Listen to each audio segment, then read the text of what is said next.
The Late Night Alternative with Iain Lee on Talk Radio. We have ways of... Every man has his techniques, and they're all different.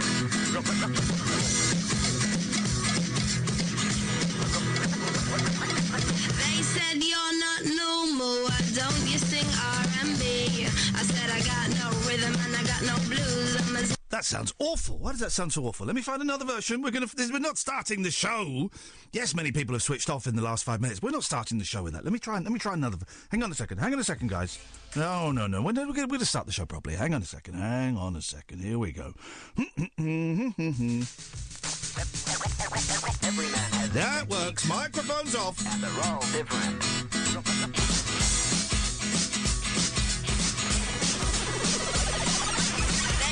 You're not normal, why don't you sing R&B? I said I got no rhythm and I got no blues. I'm as happy as can be.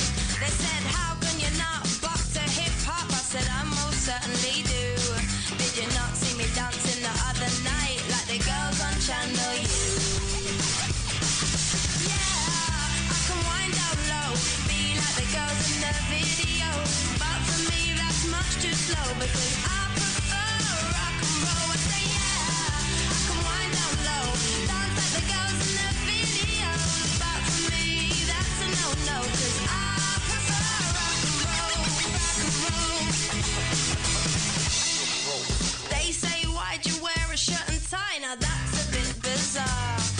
I like to look good when I go on stage, strumming my guitar. I like to sing my songs about real life things like good times and romance. And I prefer to do it in my skinny jeans and minuscule hot pants. Every man has his techniques. Cause this baby got no back. And they're all different. Yeah, I can wind down low, be like the girls in the video. But for me that's much too slow because I prefer rock and roll. I say wind down low, dance like the girls in the videos. But for me, that's a no-no, cause I prefer rock and roll, rock and roll. Why can't people just let me be? I'm only putting out what comes best to me. Some people get their kicks with other things, but I get mine with wood and string.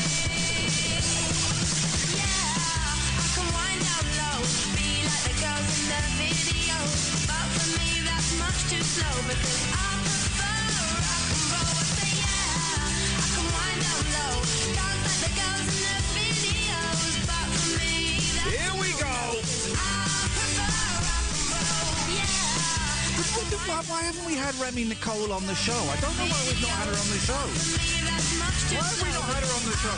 Catherine, can you tweet Remy Nicole and get her on the show? She's on there. Let's get her on the show.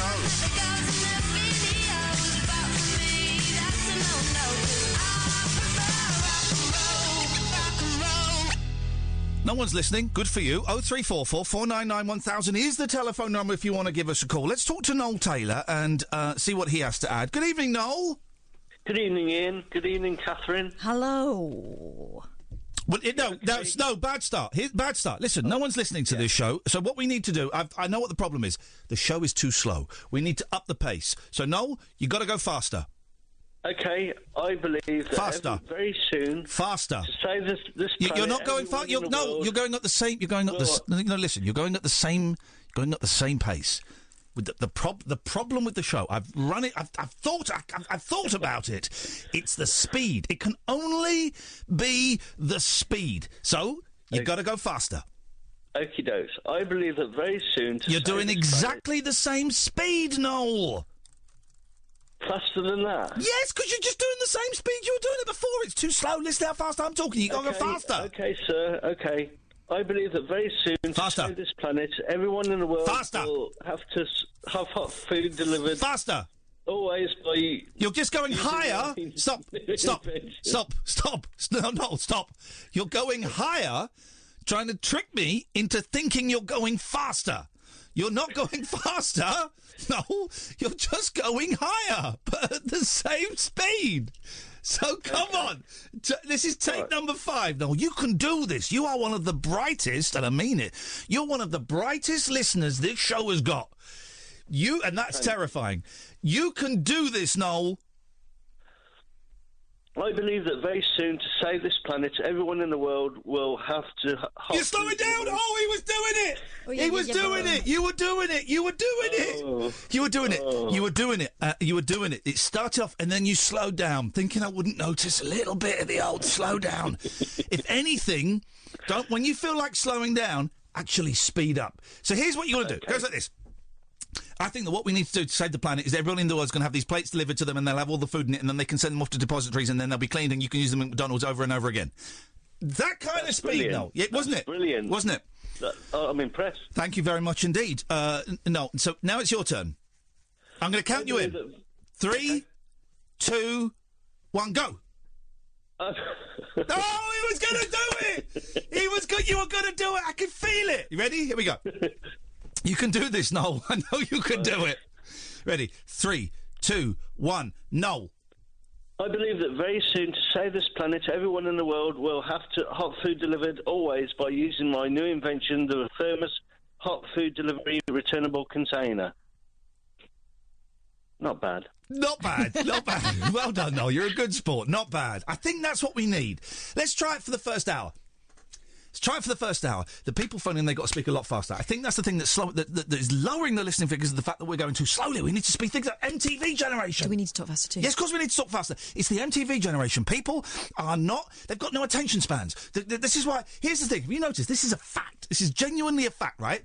I'm going to pick 2 songs at random from 2 different eras, OK? I am going to pick... all right, I can pick a song by XTC. What's it called? Faster. What's it called? Gotta go faster. No, I can't do it. I can't think. What's the XTC song about neighbours? What's it called? What's the song? What is the song? It's about neighbours. XTC do a song about the neighbours being idiots. What is it? Because I'm proving a point. All right, we'll pick. Okay, here we go. We'll pick a. Right, here we go. This is forget XTC. This is the song we're going to do. Listen to this. Right. So I'm going to ask you 3 simple. Shut your face. Ooh. Shut your face, advert boy. Right, I'm going to get my stopwatch out for this. Don't know how you do the stopwatch on this. Stopwatch. Oh. Right. Okay. So here we go. He's going to skip that. Here we go. Now, we're just going to time this, okay? They're going to prove a point. I'm going to prove a scientific point. Listen to this. Ready, steady, go. Got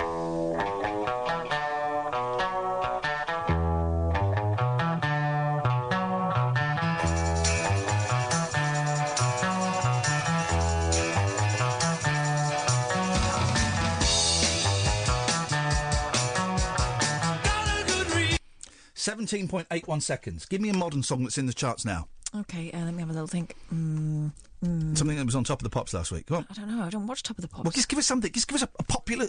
Don't speak in the ears. Come on. Ariana Grande. Ariana Grande, thank you next. There we go. What's it called?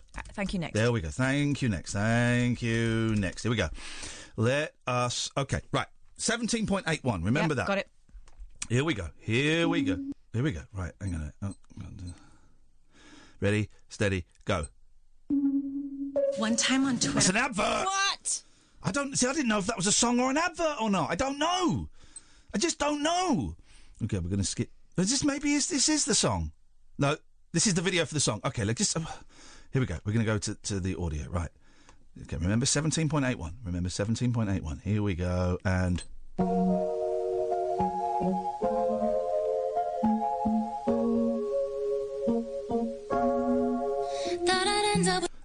8.68. Mm-hmm. The intros to songs are short. This is a fact. This is an absolute fact, right?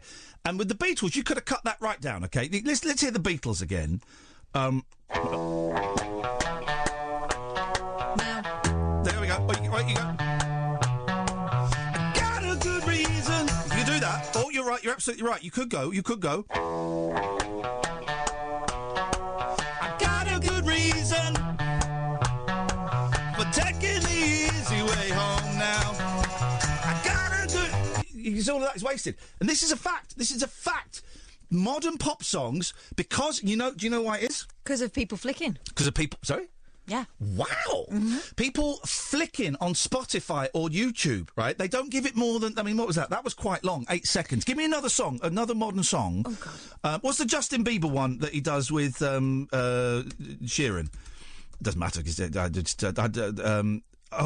in for it. You could do a joke here. The song's called I Don't Care. What's the Justin Bieber song he does with Ed Sheeran? I Don't Care. Oh, come on, mate. It's important to the show. No, that's what it's called. No, come on. We could do a whole 5 minutes okay, out go on, of then this. do it again. What's the song Bieber does with Sheeran? I don't care. Come on, mate. This is important to the show. No, I don't care. No, okay, but this is really important to the show. Really, though, I don't care. I want to prove a point. Will you listen to me? I don't care. I'm listening to you, but I do care. What is the song Just called? play it. I don't care. I want to play it, but I don't know what it's called. I don't care. There we go. You see? There we go. Now, I bet this goes... I bet this is even quicker. So that last one was 8.68, okay? So, ready, steady, go.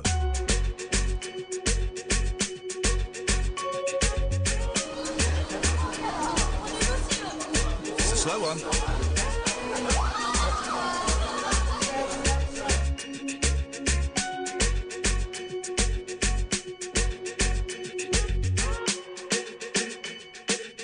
Oh, it's a slow one. All right, that's the exception that proves the rule. Those guys don't give a monkey, That's they the don't care. exception that proves the rule. But kids these days do not have the focus. The focus. Not just kids. It's not just kids. It's adults. It's everybody. Nobody has got the focus to long enough. Okay. Nobody's got the focus. So no one's got the focus to listen to this. Full stop. That's the thing. Good evening, dear listener. 0344 499 1000 is the telephone number. If you want to give us a call, you're very, very, very welcome. We'd love to have you on board tonight. Have literally done... Describe what I'm holding. A blank piece of paper. Blank piece of paper. I got nothing. I got nothing tonight. I'll tell you why. Because... Partly because our listen figures are not great, and we just sat there in a funk... watching Gordon Ramsay going. We thought that would somehow then we watched a bit of I found two amazing shows, one really good show and one not that great show, but me and the boys laughed a lot, on Netflix. So the one that was not that great but we laughed a lot is called Flinch. Where you've got to do these challenges, and if you flinch you get like electrocuted and stuff. But I did worse stuff in the jungle. But it was, the boys laughed a lot at that, so it was good by me. And then the other one is called Brain Games. Brain Games, I think it's called. I'd never seen it. It just popped up. I thought, I'll try this. Because the youngest was playing Fortnite, and I said, I'm going to watch some grown-up programmes. As it got swearing in, I don't know yet. And then I put that on. He said, I'm going to come and watch it with you. And Brain Games, and it started on season 5, episode 1 for some reason. But boy, oh boy, it was... It blew my mind. I showed you some, didn't I? And it blew your mind. It made my head explode a little bit. It's a really good programme. So partly because of that, and partly because I spent an hour today in a private members club hanging out with Kelsey Grammer, Frasier from Cheers and Frasier. I mean, that's all. I spent an hour in the company of Kelsey Grammer. What a gentleman. What a guy. What a firm handshake. Wasn't wearing socks. Oh. I noticed. What did he smell like? Did you get a whiff? I didn't get a whiff, no. He ordered a very complicated martini. Oh. Very complicated. He was saying all these words. And I'm thinking, I have no idea what this drink is going to be when it comes. It was a martini. Was it a porn star martini? What's that? I don't know, but that's what they always order on first dates. Oh, no. I don't know what it was. It was a martini. It came with 2 olives in it. And I spent an hour in the company... Kelsey Grammer. I made him laugh. I spent quite a long time talking to the guy that had organised the Chevy Chase Mike Reed show, and I relaxed. Everyone was relaxed enough for me to go, so what exactly were you thinking with that? And they just kind of held their heads in their hands and went, oh, we wish we'd asked you to do it. But I spent it. So if you're coming to the show I'm doing with Kelsey Grammer on June the 9th, my birthday, man alive, you're in for a treat. I said to him, anything off limits? He said, no. You can ask me anything. I said, about the Coke? Yes, man.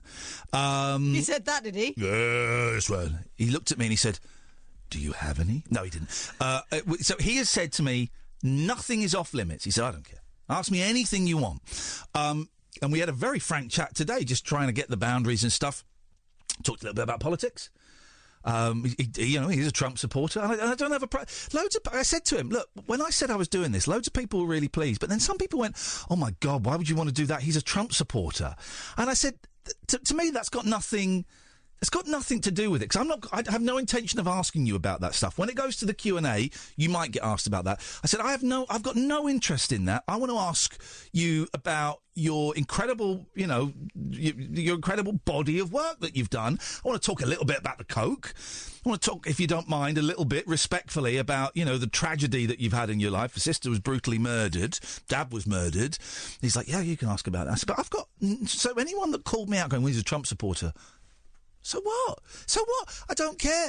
And we talked about, we had a really interesting chat, actually, me and Kelsey Grammer, Fraser, about the division, that everything has to be binary now, that you can't, and the two sides can't get on. And we have it here with Brexit, that Brexiteers and Remainers, they can't, they're ones and zeros. They can't be friends. They can't get on. They have to disagree about everything. But that's nonsense. And he talked a little bit about Trump, and he talked about why he'd voted for Trump, and I disagreed with his views, but I had a really nice hour in his company. I'm not going to go, well, I'm turning down this paid job. I'm turning down this chance of a lifetime because of your disgusting... I went... Oh, well, I disagree, but I'm still really looking forward to working with you. Just checking, he's not actually in government, is he? He's not in government. Okay, good. He's not in government. Right. He's an old, white, rich dude. Of course he voted Trump. Of course he did. If you're coming to the shows on June the 9th, it's going to be a treat, man. He's a funny guy. He's very warm. Like I said, look, is there anything off limit? I said, I've read your book, in which he lays it all out there. I said, is there anything off limits? He went, you can ask me anything you want. I was like, fine. And once you've got that out of the way, I don't want to go anywhere particularly, contentious. Mm-hmm. I want to talk about Frasier and Cheers and about when he was a surfer dude, and it's kind of what I want to talk about. Are you going to get your guitar out? Are you going to talk about tennis? I'm so tempted to take my guitar. As a gag for those who know about the Chevy Chase, might read, I'm so tempted to take it, but I don't think I've got the balls to do it. Anyway, if you're coming June the 9th, it's sold out, I think. There may be 1 or 2 tickets left, but I think it's sold out. He is such a nice man. And he told me about the new... I think about that. He told me about the new Frasier. That Frasier's probably coming back. It's not definite yet, but it's probably coming back. And he was telling me everything. He got photographed with like a Frasier treatment thing in his thing, and he said, I'm such an idiot because it had written on it the name of his old company, which he part owns with one of his many ex-wives, and he said, I just know I'm going to get a phone call saying that, but that company's not making it. It's this other company, and he was telling me everything. It's going to be a laugh. We're going to have a laugh on June the 9th if you're coming. So listen, we have nothing for the show really tonight, as we're wallowing in misery and bitterness. But we're not. We're scratching our heads a little bit going, I don't know, how did that happen? But, we're still here, and we're going to have a laugh, and you are very welcome to call in 0344 499 1000. 0344 499 1000. This is the Late Night Alternative on Talk Radio. The Late Night Alternative with Iain Lee. On air and off the leash. On Talk Radio. 0344 499 1000 is the telephone number. If you want to give us a call, you'd be very welcome. Do you know what? It would be gratefully appreciated because I have literally... Well, no, I have got some stuff for the show, but it's yesterday's leftovers, cold leftovers. Who wants, to quote the Rolling Stones, who wants yesterday's papers? Who wants yesterday's girl? Who wants yesterday's papers?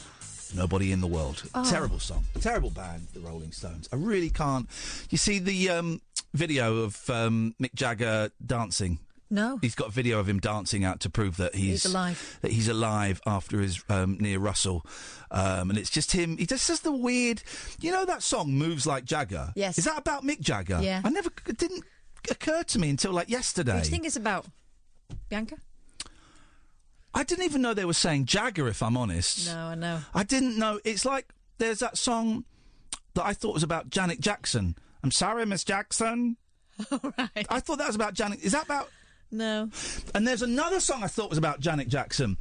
Love, sex and Janet Jackson. Yeah. So did I. But he says intelligence. Yeah. Does he? Yeah. Or am I thinking of a different song? Mm-hmm. Love, sex and Janet Jackson coming on like a seventh sense. I was thinking, that's weird. Janet Jackson coming on like a seventh sense? I mean, I like Janet Jackson, especially 90s Janet Jackson. Is Janet Jackson Muslim? Still. She was, and then she divorced. She's divorced now, so I don't know. So, I mean, if she's not stayed Muslim, that's pretty poor show, isn't it? Well... That's pretty poor. That's question. That would mean... So, you weren't that... Okay, the marriage fell apart. That happens, I know. But the marriage to... Allah Muhammad, I don't quite know how it works, don't mean to cause offence, but the marriage to the religion, that didn't survive. Maybe it did. Maybe I'm doing her a disservice. I don't want to call her an apostate. I know that's an awful thing to be called in the Islamic faith. Is she? Is she or isn't she? Is Janet Jackson a Muslim? Call me now. I've just Googled that. 0344 499 1000. Let's find out. These are the stories. She's not. I don't think she is. Oh, JJ! One thing, two things. So JJ's back to her boob flashing. Is that what we're saying? Which is great. The reports I'm seeing here, which of course could be complete balls, we don't know. No. You got them on the internet. They only allow facts on there. Suggest that she found being a Muslim wife too hard going. Okay. And that was part of the thing. Okay. So some good news. JJ's back to potential wardrobe malfunctions. The bad news is that she just can't be trusted. She's got no staying power. She can't commit. And that any attempt at spirituality that she may profess to is probably a lie just to help her get what she wants. I think that's disappointing. That's a cynical way to look at it. I'm not the one that's turned my back on my faith just because my marriage broke down. Oh, she converted because she loved somebody. No, she converted because she loved the wrong one. She should be loving the man upstairs, not the man in the mirror, in the bathroom mirror, because they had that thing where they had two sinks. I was going to say that yeah. We had two sinks in our house next to each other. Did you? Never used them. What for? Well, to wash, I assume. Well, one was to wash and one was to pee in. I don't know. They were in the house. That's a strange thing, isn't it? They were in the house when we moved in there. I didn't put them there. Is the suggestion that men use the sink in a different way from a woman? Or you're going to stand next to each other and wash your faces? It's supposed to be like a romantic...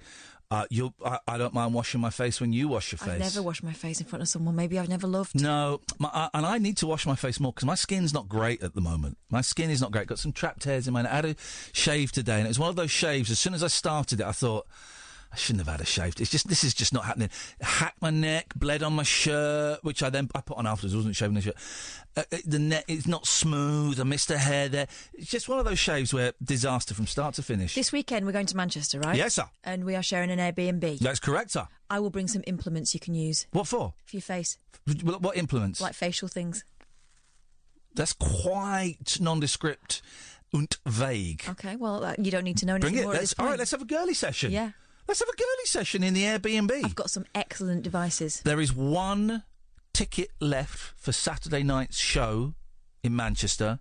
There's about 15 tickets left for Sunday evening's show in Manchester. Come on, guys, don't be losers. Don't be losers. Buy, or be late night losers. Buy the flipping tickets. Even if you don't want to come, buy the flipping tickets. Even if you hate us, you don't want to be there, and you have no intention, you don't live anywhere, you live in a different country to the one Manchester is in, buy the tickets. Come on, guys, help us out, help a brother out of a hole here. Manchester is not a hole. No, I'm talking about your hole. No, not your hole. Sorry, that was disrespectful. I'm talking about the fact we've got no listeners, and now we've got tickets going spare. Buy a ticket, help a brother out, please. I'll tell you. I'll tell you why. I'll tell you why I need you to help a brother out. It's very. Oh, no, come on. I'm not going to sing it because I don't actually know it. Maybe I could do it. Let's see. I need a dollar, dollar, dollar is what I need. You know this one? Yeah. I need a dollar, a dollar, a dollar is what I need. It's not legal tender. I need a dollar, a dollar, a dollar is what I need. Yeah, share you with me my story. Would you share your dollar with me? Oh, do you know what I forgot? The greatest song, and I've forgotten all about this, and you should have reminded me about this, and this is why I dislike you intensely. Oh. Even though you're my best friend, I dislike you intensely, because you let me forget about the greatest song of all time, and you should have reminded me about this song. You should have reminded me. Which song? This song. I hate this song. This is the greatest song of all time. This song makes me want to pull my eyes out and stick them in my ear holes. I forgot about Lucas Graham. Oy. And you... I hate this song. Everyone who comes to the shows at the weekend will be able to hear me sing this. No, please, come on. Once I was 7 years old, my mama told me, go make yourself some friends or you'll be lonely. Once I was 7 years old. That's all you're getting tonight. Thank God. That's all you're getting tonight. You come to the shows on Manchester... on and in Manchester. You come to the shows in Manchester, you're going to get Lucas Graham 4 times a night. Start of the first half, end of the first half. Start of the second half, end of the second half. Who knows? If the crowd want it, there might be an encore. You might get another 2. Start of the encore, end of the encore. You could get 6 Lucas Grahams simply by... If that doesn't sell the last That's tickets... not going to do it. People you've bought are not going to come now. As we know, need to retract the Lucas Graham. The people that pay and don't come, they're the best audience. I love those guys. I love those guys because they've given us money, but we don't have. There's no pressure for us to make them laugh. Hey, there's no football match on, is there? Remember what happened in Brighton? They all rocked up drunk. Oh, God, there were some a-holes in Brighton. Good evening, Freddie. Hey, Ian, you okay? Okay, Freddie. Well, I was planning to come and see you on Saturday in Manchester, and now I'm rethinking it. Because of Lucas Graham, I told you. Shut the front. Well, all right, Freddie. Well, what song would you like me to sing then? Oh, God. Exactly. Let me think. You've got to sing some Frank Sidebottom. Okay, well, I mean... I can do a good Frank Sidebottom impression if you want to hear it. Yeah, of course I do. Guess who's been on that shelf today? You have in your big shots. But that's a terrible impression. I can do a better one. Guess who's been on... I can't do it. Kath, you do it. Guess who's been on the dirty today? Who's been on the dirty? I don't know the word. You don't know? No, I don't know the word. I know space is A. Hang on a minute. You know, this is what you would... This is what... Hang on a minute. Here we go. Here we go.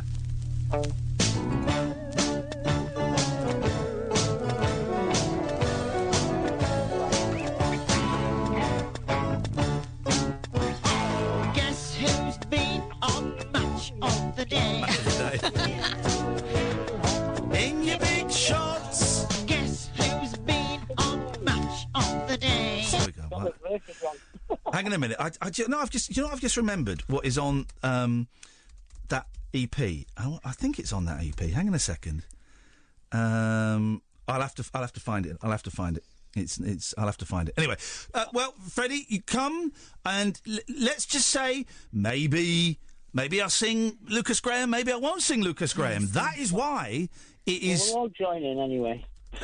Stay on the folk scene. This is the thing with Ian singing. He doesn't want you to sing along. It's all about him. No, right. I don't want. Kath? Yes. Yeah? How are you getting on with the jigsaw? Oh, I had a little go of it today because I wanted to get I was a bit embarrassed by my performance in the first one, and I haven't got the rig yet for me cameras to do another one. But I managed to put about 12 in a row. I don't know if they're in the right order, but they're certainly joined up. I watched it before I went to work, and the whole time I was at work, all I could think about was how much progress you'd made with this thing. Yeah, not very much. I was very disheartened, actually, after the first one, because it turns out I'm quite rubbish at jigsaws. But I've noticed some patterns already in the jigsaw-making process that I think will help me in the future, so I am learning. Apparently, is this true? What I'm trying to find, and I don't think it's here, and I haven't got it, is Frank Sidebottom singing God Only Knows. Is it true that all jigsaws follow the same template? So what I mean by that is that all of the cuts are exactly the same. The pieces are in exactly the same shape and exactly the same position. So you could take the middle piece out of one jigsaw and it would fit into another jigsaw. Is that true, Freddie? You know what it is? It's they copyright the tool that cuts the jigsaw. Shut up. What they're called, Waddingtons will have one, and they'll copyright that tool so that no other jigsaw company can use it. Right. So if you buy jigsaws all from the same company, they'll be interchangeable. Well, not interchangeable. Like, you can't put a Thomas the Tank Engine face in a kitten, could you? Well, no, but I think you can. I think you can if it fit. It will fit. The pieces will fit. Well, there you go. Freddie, listen, make sure you identify. Are you coming Saturday or Sunday? We're coming Saturday, me and Katherine. Did you see my photo with the Frank side button? Yes. Oh, that was you! Yes, I did see it! Because I was saying to Katherine, I sent for the T-shirts, and I forgot to put on the order that it was for Katherine, and I only got one membership card. Well, it was really here's the thing. It was one Listen, it was one membership card per order, but I'm sorry. We've got to do about 5 membership cards, Katherine, that have gone missing. So we've got to do 5 more. We will have, and I didn't want to say this, but okay, this will sell the last ticket. So get online, iainlee.com/event, okay, because these tickets are going to go. We will have the laminator with us at the shows in Manchester. We will have a handful of tickets, and we'll do one for you, Freddie, for your missus, and... Yeah, for Katherine, yeah. All right. Yeah, we're calling her Katherine, not Newborn B. And... Newborn B. If that's the name anybody wants anything laminated, bring it, and we might just laminate it for you live on stage, guys. Those tickets are going now. Can I say, in your interview I heard last night with Tony Flattery, it brought a tear to my eye. Oh, thank you, man. It was just the most honest. I mean, I was worried about him for a few minutes because when you asked him, had he been drinking and all that? There was a bit of a moment where I thought this could go horribly wrong. It's awkward, wasn't it? Here's the thing I didn't mention. It was a really nice interview because I remember when I saw him in the 90s on Ruby Wax's show and things like that. Yeah. He always seemed a bit like somebody that could go either way. Do you know what I mean? Yeah. Here's the thing I didn't mention, right? And I can mention it because I can mention it. So I asked if he was pissed because he sounded pissed, and it did get very, very uncomfortable. And he said no, it was medication. Here's the thing that I didn't say last night. He did smell of booze, right? You know, and I'm not saying that to embarrass him or to shame him at all, right? I'm denied about whether there was, not obnoxiously so, but there was a whiff of booze about him. So, was it his meds? It could quite possibly have been. I don't know. I'm not a pharmacist. I don't know. Sometimes you're on certain medication and you have a drink with it that can sort of send you a bit doolally. But we've had so much good feedback, positive feedback, loving feedback about that interview, and I'm so proud that we did it. I think Kath did a great job with the bleeps and tightening it up and just making it nice and smooth. I think it's one of the best things I've ever been involved in, and all of the nice comments have blown me away. But more than that, it was on a personal level. It was humbling to be sat with that gentleman for a couple of hours, one of the most talented individuals, one of my early inspirations, to be sat with him for a couple of hours and to connect with him on that level. But you didn't come across like a fan. You came across like you were just having a chat in a bar. Do you know what I mean? Yes, I know. Yeah. And that was me totally sucking it in because I'm there going, oh my God, it's Tony Flattery. Freddie, listen, thank you for your call. Look forward to seeing you at the weekend. Come and grab that membership card. Of course we'll do that. It'll be an absolute pleasure. 0344 499 1000, the late night alternative with Iain and Kath on Talk Radio. Unmissable late night radio with the original king of unconventional conversation. Make contact with Iain Lee. The late night alternative with Iain Lee on Talk Radio. Quickly go to the ticket page and see all those tickets are shifting now. We've ran out to the laminator. Absolutely no shift whatsoever. Unbelievable. What do you guys want? We're going to do live lamination on stage, and not one ticket has shifted as a direct result of that. I just don't get you guys. What do you want? I don't get You guys, really. Good evening, dear listener. The late night alternative, Iain Lee, Katherine Boyle, 0344 499 1000. Here's a weird, if boring thing. Go on. Right. I don't know what these. Honestly, I think we're doing some of the best shows we've ever done, and our figures are down, and that's one of those things. And I'm scratching my head. So let's go weird, boring, right? So I was at my ex-wife's house today with the kids, and we went to the freezer to get a lolly. My boy picked up the lolly and went, "This feels funny," and it was water. The freezer had stopped working. Oh no! But the fridge was working. Right. So I texted mine. I looked and I couldn't see what the problem was. I couldn't see what the make was, so I could Google it. I couldn't see anything. So I texted my ex-wife and said, "Just to let you know, your freezer's not working, but the fridge seems fine." And she replied, "Oh, that's weird. The exact same thing has happened to her friend up the hill." Now, you explain that. You explain that. The freezer's not working and the fridge is working. You explain that to me. You can't. I tell you how I explained it to my youngest. I said, that'll be the fridge ghosts. Yeah. He went, what? I said, the fridge ghosts. He said, are there such things? I said, yes, there are. I don't know if there are. But you explain that to me. You can't explain it. You can't explain it. Synchronicity. Magic. Proof. If proof need be. There is a God, and there is life after death. You can't. There's no. Oh, it's a coincidence.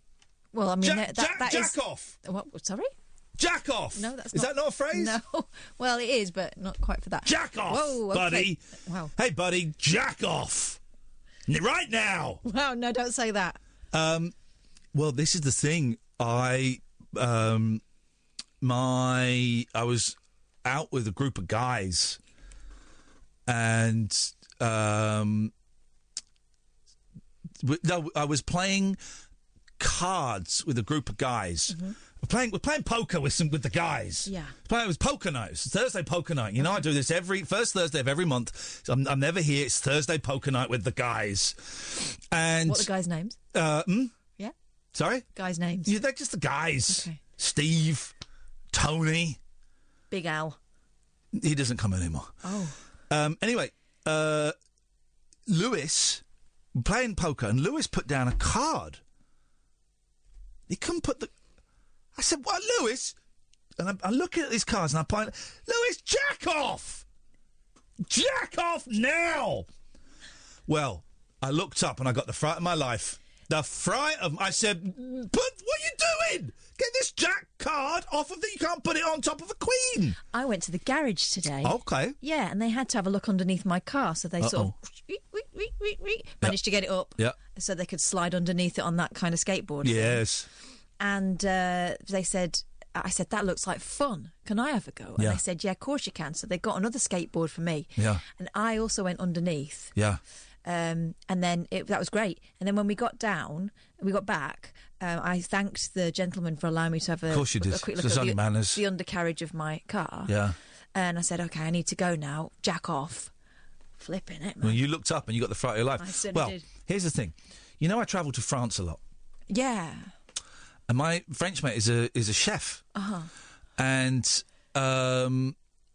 I was at his house. I was staying at his house, just trying to remember the story. And I was staying at his house, and I woke up in the morning, and there was a lovely smell coming from the kitchen. Lovely smell. And I went out and he was cooking me breakfast. Yeah. And I'd like to practice my French and, you know, a little bit. And I could see he was cooking me bacon and eggs. Mm-hmm. And so his name is Jacques. So I said Jacques Earth. Oh. And I looked up, I got the fright of my life. I said, no. Put your penis away. I was saying, your name is Jacques, Earth is French for egg. And we laughed about it, but it was I couldn't eat the breakfast after that. He didn't wash his hands. I've got a friend called Ja, right? And, yeah. Okay. She's suffering terribly with allergies at this time of the season. Yeah. And, you know, with the hot weather and all. And so... she was really wheezy. Remember the story. Really, really wheezy. I'm just trying to remember what I can tell you about it. And there was a lot of spluttering, and I said, "Oh, jack off." And she said, Huh? "How dare you? You looked I'm up not in you the got mood." Fright of your life. What was her name?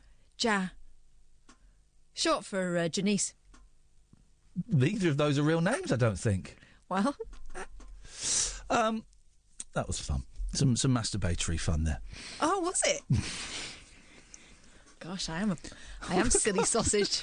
What have I got? I've been called an anti-Semite today on Twitter quite a bit. So yeah, Just block him. I've been called. So last week I was a racist. No, I was a transphobe. Then I was a racist. Today I'm an anti-Semite. It's a strange old world. I sent some comfort to a friend of mine who is struggling with lots of different issues on Twitter, and I said, I sent a message of support to a friend of mine who was arguing with people who were calling him an anti-Semite. I didn't see the tweets. I've got no idea. You no just real saw interest. that he was having a hard Just time. a guy that's helped me a lot I know he's struggling, and I said I would try and call him, and I haven't called him yet. So I just sent him all these people. Oh, such a disappointment to find you're an anti-Semite as well. Excuse me, sorry, what? I didn't even bother engaging. Block. Aren't people funny? People are funny. They know. This is why Twitter is so poisonous. They know nothing. And I've deliberately not looked at this person's tweets. I would doubt very much they're being anti-Semitic, but I don't know. But it's a mate of mine who is having a really, really tough time, and is obviously having a tough time. And I just offered a friend of mine support in the same way I did with Danny Baker. Yeah. I offered him some support, and I'm a racist. And people assume what you're doing is wading in and acting as the sort of human shield, and so then you get the... And also agreeing with... the sentiment. It was nuts. I just blocked people, and then, I see I've been blocked. Because, of course, you go and check to see if they're talking about... Everyone does this, don't they? When you block someone, you go back like an hour later to see if they've said anything about it. Oh, of course I've been blocked by Iain Lee just for calling him out for being an anti-Semite. Well... yeah, I did block you for that because I'm not an anti-Semite. But also, that is exactly the tone of voice of some people on Twitter, right? Who search for a keyword so they can have the same argument over and over and over again with no expectation of a resolution. And actually, they don't really want one. What they want to do is give the same speech over and over again. And you think, well, does that improve your life, and how? But saying that, my least favourite people are, of course, black Jewish transsexuals. I mean, that goes without saying, guys. That goes without saying. But still, to call me a racist, transphobe, anti-Semite... Well, you've not had them all at once, have you? That's the next one. That's next level. It's the next level. It is the next... It's a funny old world, Twitter. And... which is why, and we did, listen, I don't want to make, this is not what the show is about, but the whole station, Talk Radio, has done brilliantly in the Radios, the highest figures they've ever had, which is superb, absolutely superb, and I'm thrilled because I've got a lot of time for this station. Our show has gone down. Not massively, but it has gone down. It's gone down from last year, which I thought it would, because that was the jungle fever, and that's fine. But it's also gone down in the last 3 months, which I'm going, does it get a bit too heavy? Maybe it got a bit too heavy. Maybe it got a bit too dark. But I don't know. I'm genuinely quite disappointed about it. But I don't want to make the whole show about that, because that is boring and it's tedious and is very navel-gazing. But I did put it out there on Twitter, and ask for suggestions.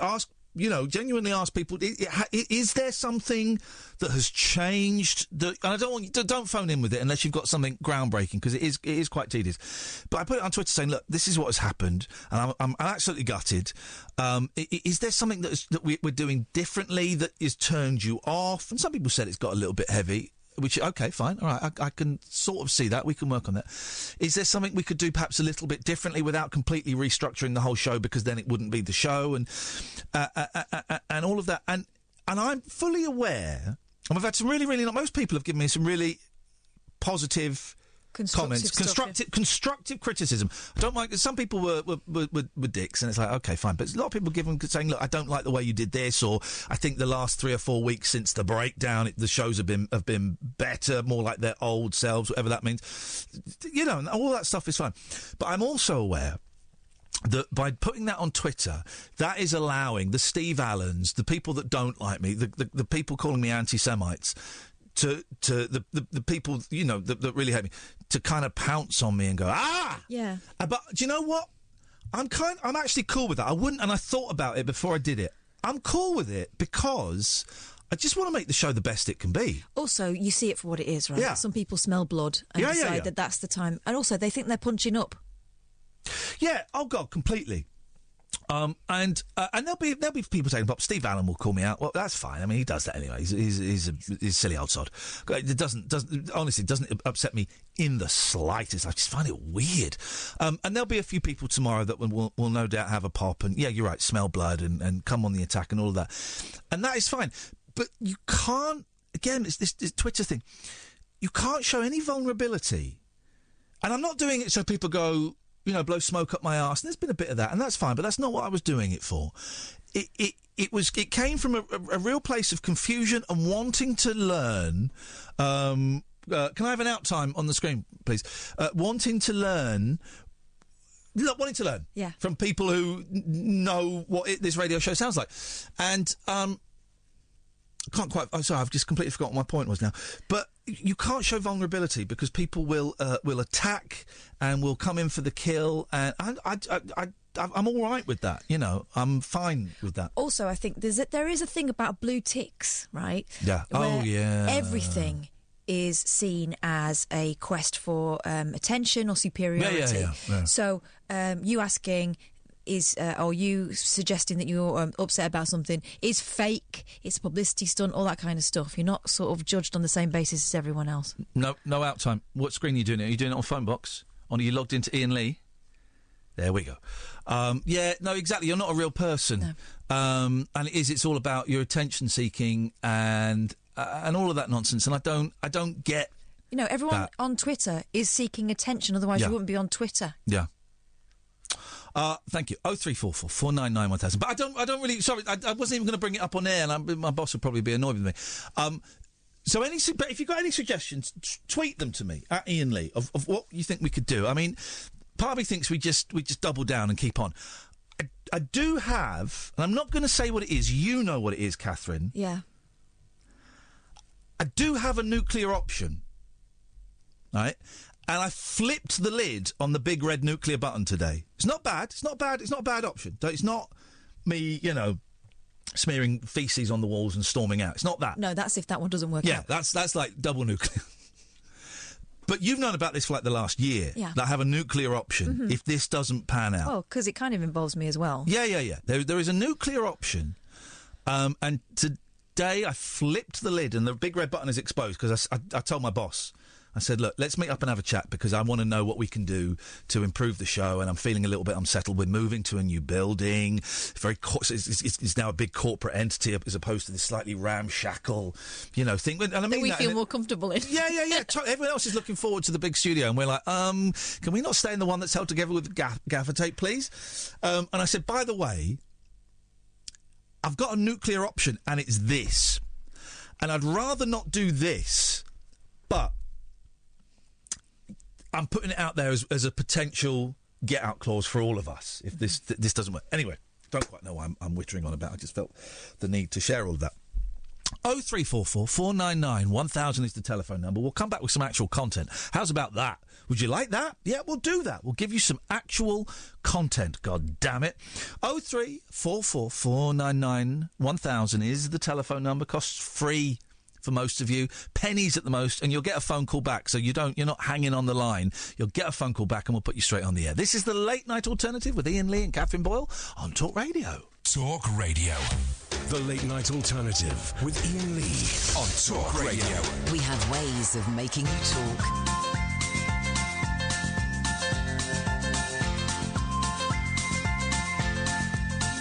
There's a voice that keeps on calling me.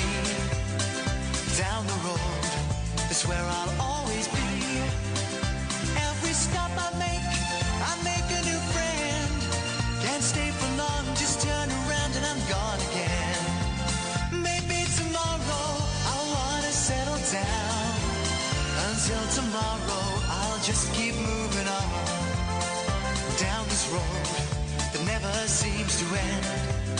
When new adventure lies just around the bend. So if you wanna join me for a while, just grab your hat, come travel light, that's hobo style. Maybe tomorrow I'll wanna settle down. Until tomorrow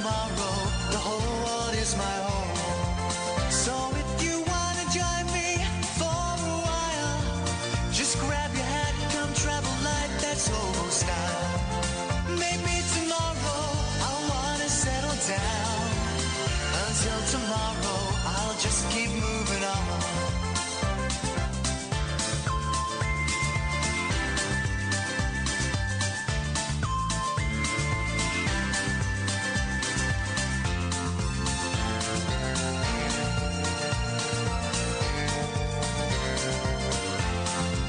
Maybe tomorrow I'll wanna settle down.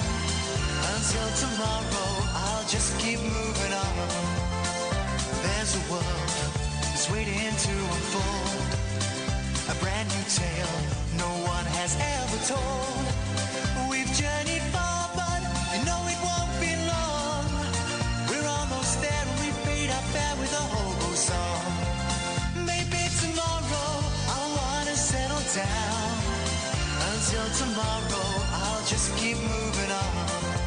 So if you wanna join me for a while, just grab your hat, come travel light, that's hobo style. Maybe tomorrow I'll find what I call home. Until tomorrow, you know I'm free to roam. Here we go. Oh, dear. What can the matter be? 3 old ladies stuck in a lavatory. How does that go? They've been there from Monday to Saturday. Nobody Noshing each knew other. What? Is that not it? What is No, it? I thought it was nobody knew they were there. What were they doing in there? How did they get in there? Locked in the lavatory. But why? Are they locked in the same cubicle? Or are they just like in a row? I don't know. Questions. These are the questions that need to be answered. 0344 499 1000. Now, this is a weird story, right? You've seen the, it can only be described as a furore around the Gucci turban. Yes. A Gucci turban, right? $800. This is Gucci that did the blackface. Right. Well, they're saying it's cultural appropriation. Bollocks. Right. Bollocks. You're telling me I can't wear a turban? Here's the thing, right? You watch any movie from the 1950s, America, black and white movie, 1950s, right, with rich women in. Oh, yeah. And the rich women, when they're relaxing and they're smoking cigarettes through cigarette holders, what does a cigarette holder do? Does it stop your fingers getting stained? It does. And smelling. And adds a real element of class, because you can get a clanking noise with your teeth that you can't get with a fag. But then you don't get the... It's not very ladylike, though, is it? I really want a cigar. You keep pulling that face. Yeah. When we drive to Manchester, I'm going to smoke a cigar while I'm driving. No. Excuse me? No, because excuse me? No, because then you're passive smoking me. Excuse me? Out. In my car? Yeah. It's my car. Excuse me? You can sit in the back with the windows out, head out the window like a dog. Excuse me? Dogs are great with their heads out of windows. I wonder how many dogs have been decapitated. Oh, don't say that. It's questions. We ask the questions that no one else does. Some of them have got very flappy jowls. I do wonder whether they catch them on bushes. They do look so joyous, It's the though. best thing, man. Here's how I'm going to make my money. Go on. Just like big, powerful fans for dogs that recreate the sensation of being blown off outside. Right. Any black and white 1950s movie, right? Glamorous lady. I'm thinking of Dorothy Lamour. Dorothy Lamour in one of the Road 2 movies. Yeah.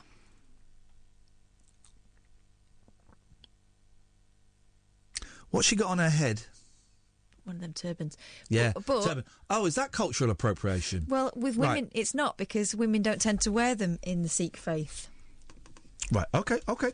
I mean, a bloke wearing one, it's a look, isn't it? It's a choice. Yeah. Okay. If you're not Sikh. Okay. Absolutely fine. Hang on a minute. I'm just going to get something for you. Is it the Great Soprendo? Here we go.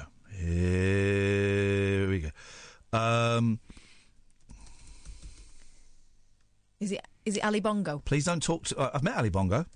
He wore one, didn't he? Yep. Or did he wear a fez? Okay. We're going to watch a little bit of footage, okay? And we're going to we're going to wait for the advert to skip by. I'm going to show you a little bit of footage, okay? And I want you to tell me if this is in any way racist.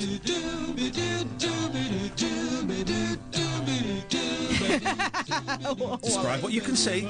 Mike Love wearing a turban. The Beach Boys live. Well, not live. They're in a church in 1976, and Brian's big and looking terrified. But when it cuts to Mike Love,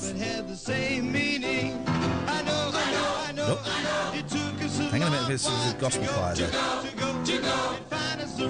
Not the greatest song. Sorry you have to sit through this, but it really does prove a point. We're singing that same My love is wearing a gold turban. Yeah, I know, but it's Is that cultural appropriation? Yeah. No.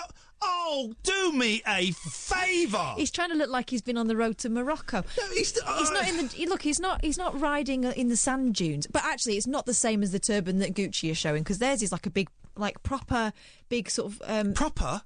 Oh, you're about to get say this- cancelled. You're just on the cancellation line. Proper. Let me finish my sentence. I will do, but I just want to say proper 2 more times. Proper in terms of proper big is what I'm about to say. Got out of that one. Because that's like a head wrap he's wearing, but this one is like... What do you do? Big. What do you do when you wash your hair and you haven't got time to dry it? What do you do with the towel? It's not a turban, man. Yes, it is. They've done the same. Yes, it is. My mum would do a turban. That's not a turban. That's That is sticking a a towel on your head and twisting it and sticking it back. That's you call a it a turban, turban. but it doesn't look like a turban. Listen, Gucci have got form. Did you see that jumper they made with the roll neck that turned into a big red mouth? That doesn't... Totally Gucci have out of got order. form. Oh, for God's sake. I don't know what they're playing at the moment. This is PC gone mad. No, I don't know what they're playing at the moment, but it's like they've taken some something like the 1950s playbook. Let's put it to the listeners. Dear listener, is it offensive? Please only call in if you've ever met a Sikh person. What do you think they would say? Is it offensive? 0344 499. What if you're actually Sikh? Can you ring up? No, don't bother. Not interested in your opinion. Because it's irrelevant. Their opinion's irrelevant in this. Their opinion is irrelevant. They're already wearing turbans. Are they racist? Are they culturally appropriating? No, it's their culture, you muppet. Oh, they're calling them there now, are you? Dear God. You learn a lot about... You really learn a lot about someone when their nose is up against the grindstone. What? Grind wheel? Huh? You really learn a lot about someone when their nose is stuck through a glory hole. What? Let's go to... That was not a nose. Let's go to... Well, I rubbed it. Let's... And I blew it. Let's go to... Oh, dear. I think I understand why no one listens now. Did it sneeze?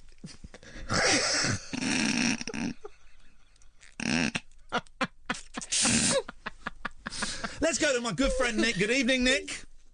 Hiya. Hello, Nick. Hiya. Love you lots. Love you lots. Love ya. I've just switched on the radio and I heard you talking about, well, two things. Cultural misappropriation and Bob Hope. And I love Bob Hope. Gosh. But if I say something to you now, you will definitely remember this film. If I go, "Hoots man, out of my way, who do you think you are? Son of a gun you are." That's that's with the Road movie. That's the colour one, isn't it? That's right. I watched that. I watched that about 6 months ago. I can't remember. It's the one where they have to go deep sea diving to get the gold, but there's a giant squid underwater, and then that is the one, isn't it? It's been that long. It must have been over 20 years since I watched it last year because it's the only one on Amazon Prime. And yet there is a bit where him and Bob Hope, Bing Crosby, sorry. Yeah, that's it.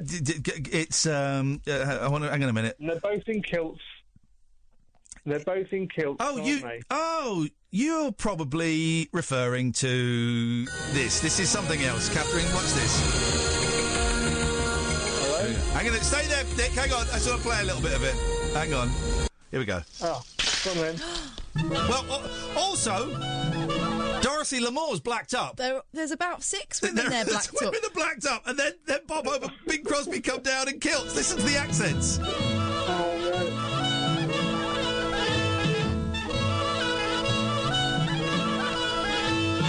Put man out of my way. Who do you think? Oh my word. He knows the words. This is the day I celebrate my birth. The seventh son of a seventh son of a son of a gun from birth.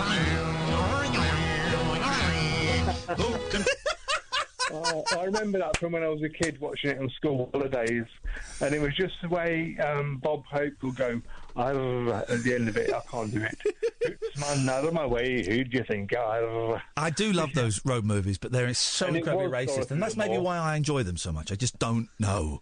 I don't know either, because they're so they were just of their time. Yeah, and also I love both Bob Hope and Bing Crosby, and the two of them together, man. It's hard to beat. Absolutely. Did Gene Kelly do a film with them as well? I think he did, didn't he? I think he. Yeah, that was the one with the sailors, was it? I think so. Are there any? I'm trying to think. Right. Are there any current film stars who always kind of play themselves? I'm thinking of Laurel and Hardy, obviously from the olden days. They always played the same. Always played the same characters in different situations. I know. So Bob Hope was always Bob Hope. Whatever film his Son of Paleface, I mean, that's a great movie. But whatever film he was always Bob Hope, right? Laurel and Hardy were always Laurel and Hardy.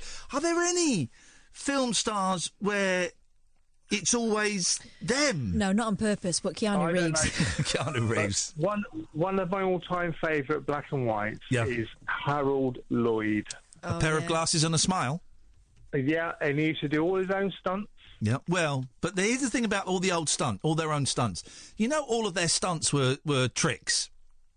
Really? Well, you know the one where he's hanging... Have you not seen the bit where he's hanging off the clock face? Yeah.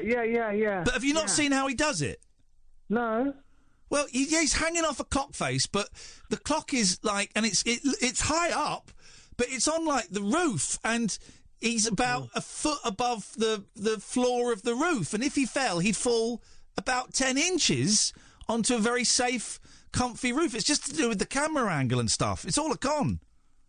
Oh. I'm sorry. You ruined it. I'm sorry, buddy. I shouldn't have said that. That's all right. Well, look, I just thought I'd phone up because when I heard that, first thing I thought of was Hoots, man. And, yeah. Okay. Thank you, Nick. Cheers. Hoots, man. Out of my way. 0344 499 1000 is the telephone number. Those films were made for America, right? I didn't give a monkeys. I mean, they don't really give a monkeys about the rest of the world now. They certainly didn't then. If people in America don't tend to have passports now, imagine how few people had actually travelled back then. Yep. And it shows in the films, doesn't it? Yep. It's kind of a rough approximation of what those crazy guys might talk like in Scotland. I want a movie star who just plays the same character in every movie. Like Monsieur Hulot. Or as you say in Francais, Monsieur Hulot. He always played the same character, didn't he? I don't know who that is. Jacques Tati. Jacques Tati. Mm-hmm. Do you not speak French? Jacques Tati. I've heard of Jacques Tati, but I've never seen any of his films. No. You know, I mean, they're rubbish. Probably why? French films are rubbish. French comedies are very, very rubbish. The blueies are good. Skin flicks. Yes, but the comedies, and they're not so good. Not a lot happens in them. 03444. They also think that Jerry Lewis is a genius in France. I like Jerry Lewis. Yeah, I could probably do...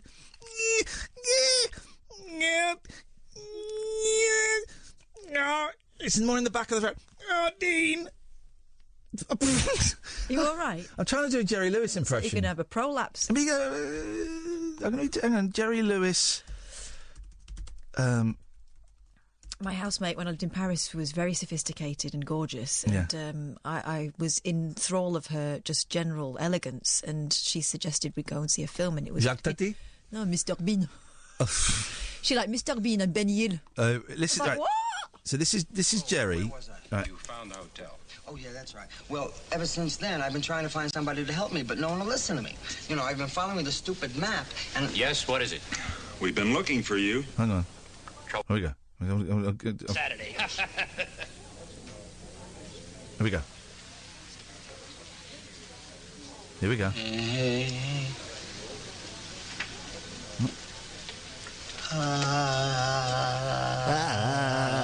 Dean. Got it. Can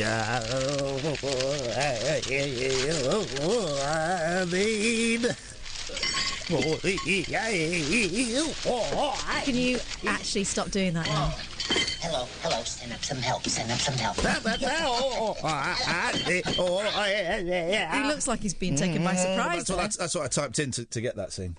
Oh, my word. It came up. This is the Late Night Alternative on Talk Radio.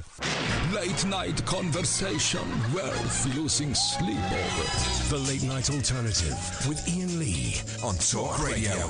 We have ways of making you talk.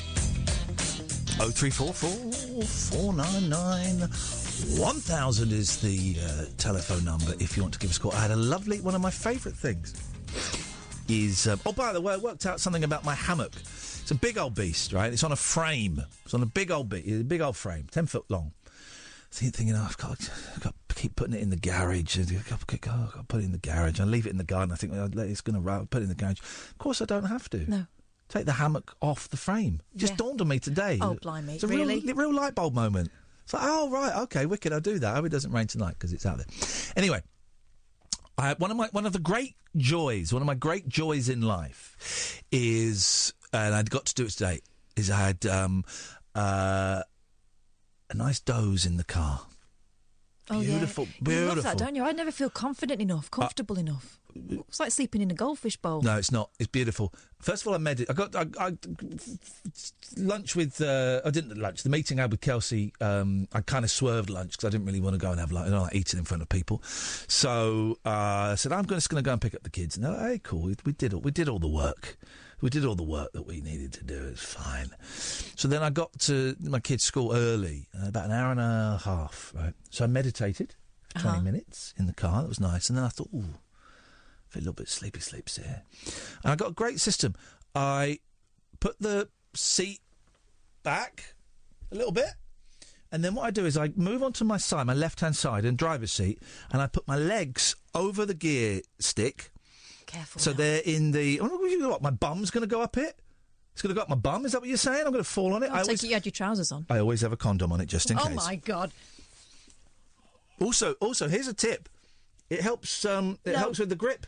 Helps with the grip when you're changing gear. Always put always rubber up when you're driving. You just never know what could happen. Is that a pro hack? It actually is. Actually, if you want to know the truth, the legs go in the footwell of the passenger side, and my right arm. Well, normally it would go over my head, but it's tricky in this car, so I slot it in the headrest, so it's trapped in the headrest. So it's held there in a supportive way. The best sleeps. I was worried because I didn't have a ticket, and I was worried that someone would knock on the window and wake me up. So it was fitful, but it's the best sleep. Did you get proper snoozes in though? Did you dream? Yeah. Did you? Yeah. Oh, I just couldn't relax like that. I love it. I love it. I've got no qualms. What people looking at you, mate? I've been seen doing a lot worse than just sleeping. You know, I've got absolutely. I was seen sleeping by 12 million people when I came third, and I'm a celebrity. Oh, that's true. Yeah. And I had an interesting WhatsApp from one of my fellow junglists saying, and I didn't get to talk to them properly because I was a little bit busy. I will give them a call tomorrow. What's your teammate? What's your sport? No, it was... what do you think about all of this reality show stuff on ITV? Do you think we were supported enough? Because I don't, and here's my evidence, and then went on to say what had happened after the show. And I replied briefly, no, I don't think we were. I was given a phone call by the psych and offered the opportunity to go and see. But here's the thing, if you're not well, you're going to say no. And I think they paid for 2, maybe 3 sessions with my psychiatrist afterwards. That wasn't before, because I had to see him before. I don't think it was after. But that was it. So I'm going to have a proper chat with this person. Maybe tomorrow, maybe next week when I've got a bit more time. Because, no, we weren't really. And I've said it before, I came back and I took drugs for the first time in 13 years. You know, I went on a little 3-month bender. Not solely because of that, but that was like the final straw and already straw-laden camel or donkey. Both work, don't they? Camel. Donkey. Camel's back. Donkey's back. Don't bring the donkey into it. If it had been 4 months, a donkey would have been well and truly into it. But I managed to stop at 3 months, and the depravity had not sunk that low. And it was just interesting that this person had contacted me and made me think, yeah, they don't really care. I do wonder what's going to happen to. I don't like the term reality shows because it's such a. I wasn't on a reality show. I was on a game show. That's what it was. It's a game show. Also, it was too selective to be reality. Yeah, and Jeremy Kyle, I don't think is a reality show. I think it's a broad term that can be used to mean anything that isn't a drama, isn't a scripted show. And I think that's unfair. I've seen documentaries described as reality TV, and no, there's I think it's a very lazy term. But I do wonder what will happen. I do wonder if, and I'd really wish it to be the case, but it won't be, that this were a turning point in the downplaying of cruelty in British television. But it won't be. We might get a little break from it for a year, but it won't be. And this is what, it won't be. Don't think. No, because there's too much of an appetite for it. I give you Twitter. Yeah, well, yeah. And also, I give you our low listening figures as well. I think if we blew some more whistles. If we blew some more whistles, if we did the... if we, for example, if we'd gone full in on the... I genuinely don't have a problem with people wearing turbans that aren't Sikh. I think it's significantly different from blackface. But if we did a full hour pumping that, and I'm not angry. That's the problem, is I'm not angry about anything. If I was really angry at these people saying that it's cultural appropriation for white non-Sikhs to wear turbans, dear God, I will wear. That Sikhs don't have to wear crash helmets on motorbikes, right? Fine. Well, I'm going to wear a. We did all of that stuff. We did that on a regular basis. A, I'd have a thrombo. I haven't said thrombo for years, but I have a thrombo. But B, we'd probably get more listeners out of it. It would be better if it was what kind of listener? What kind of listener? Well, I mean, it would, but that's not what we do. Andre, stay there. We'll come to you next. 0344 499 1000. This is Talk Radio. The Late Night Alternative with Iain Lee on Talk Radio.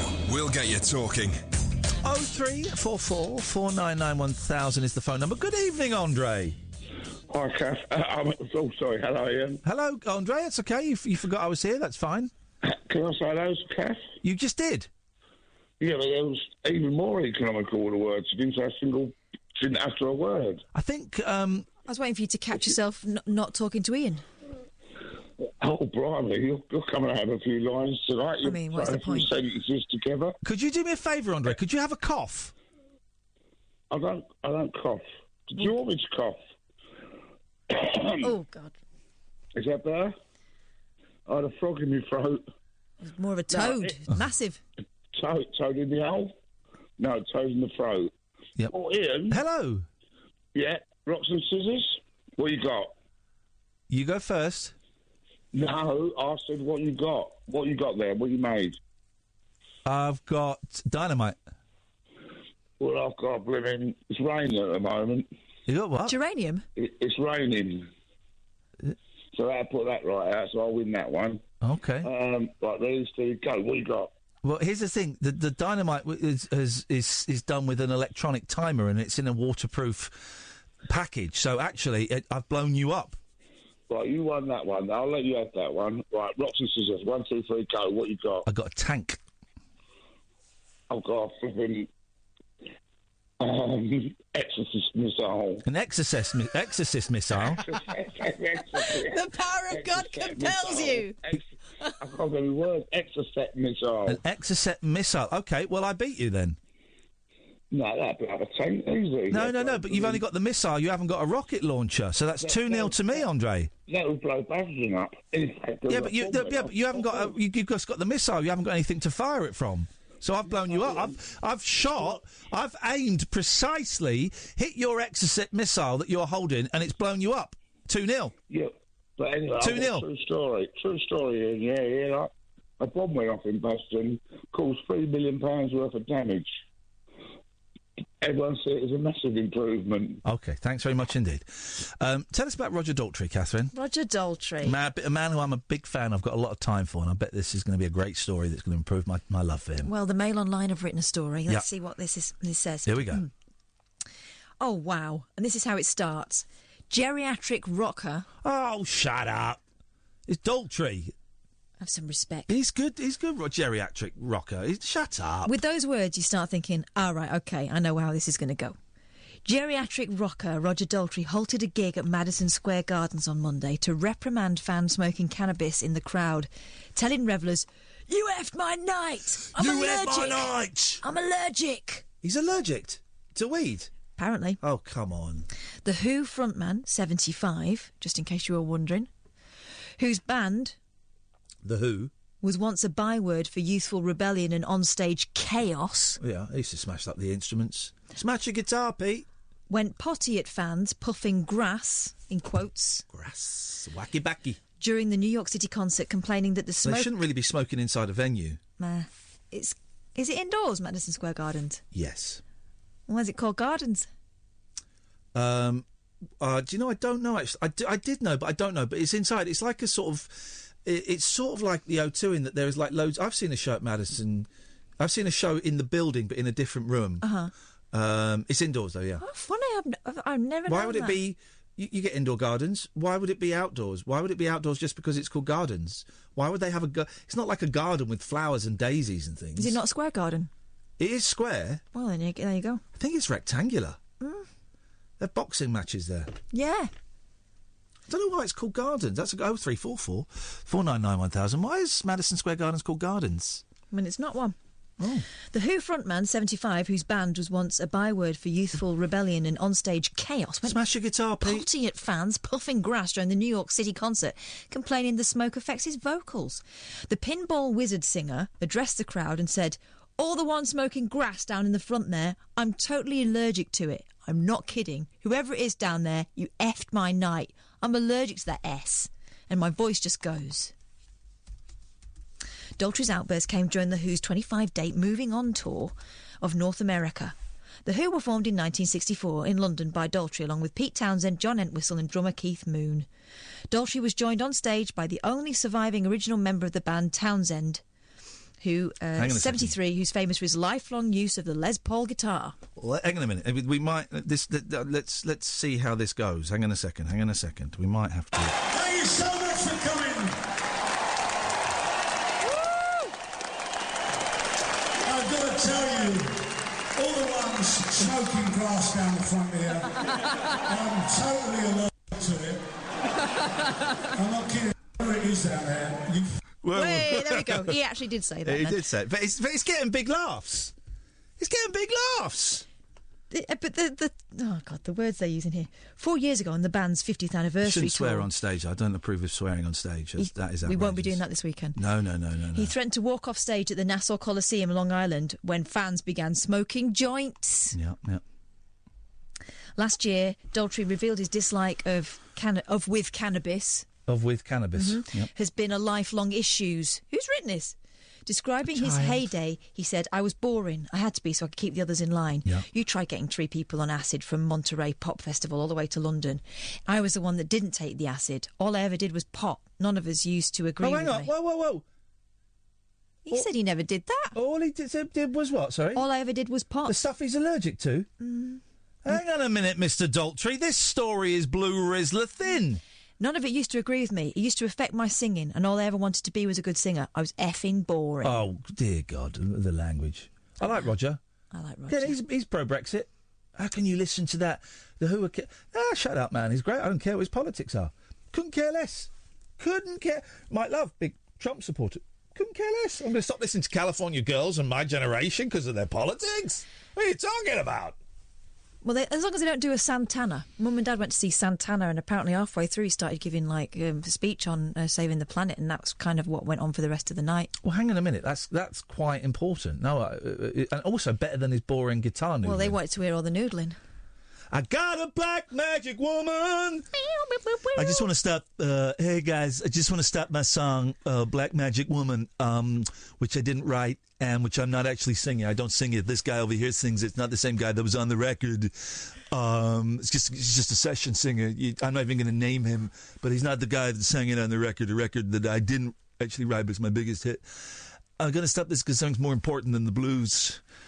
Mother Earth has got the blues. It's exactly how it went. She's got the blues. She's lost the greens and she's got the blues. And your children are going to have the blues when they die. Your children are all going to die of cancer. Mm-hmm. They got the blues.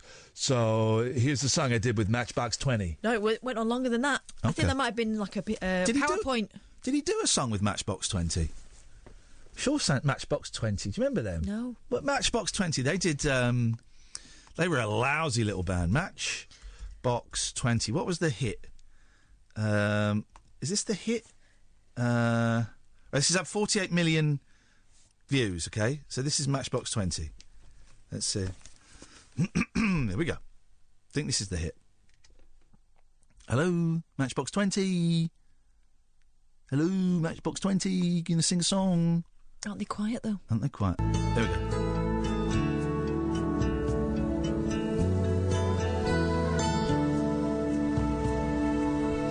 Think I've already lost you. Oh, I don't know that one. They had a massive. What was the? Was it this? Was it this? Hang on a minute.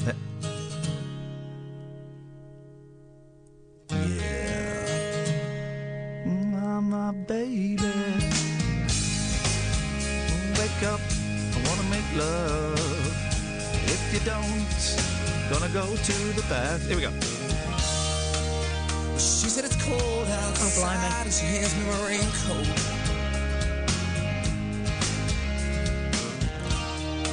She's always worried about things like that.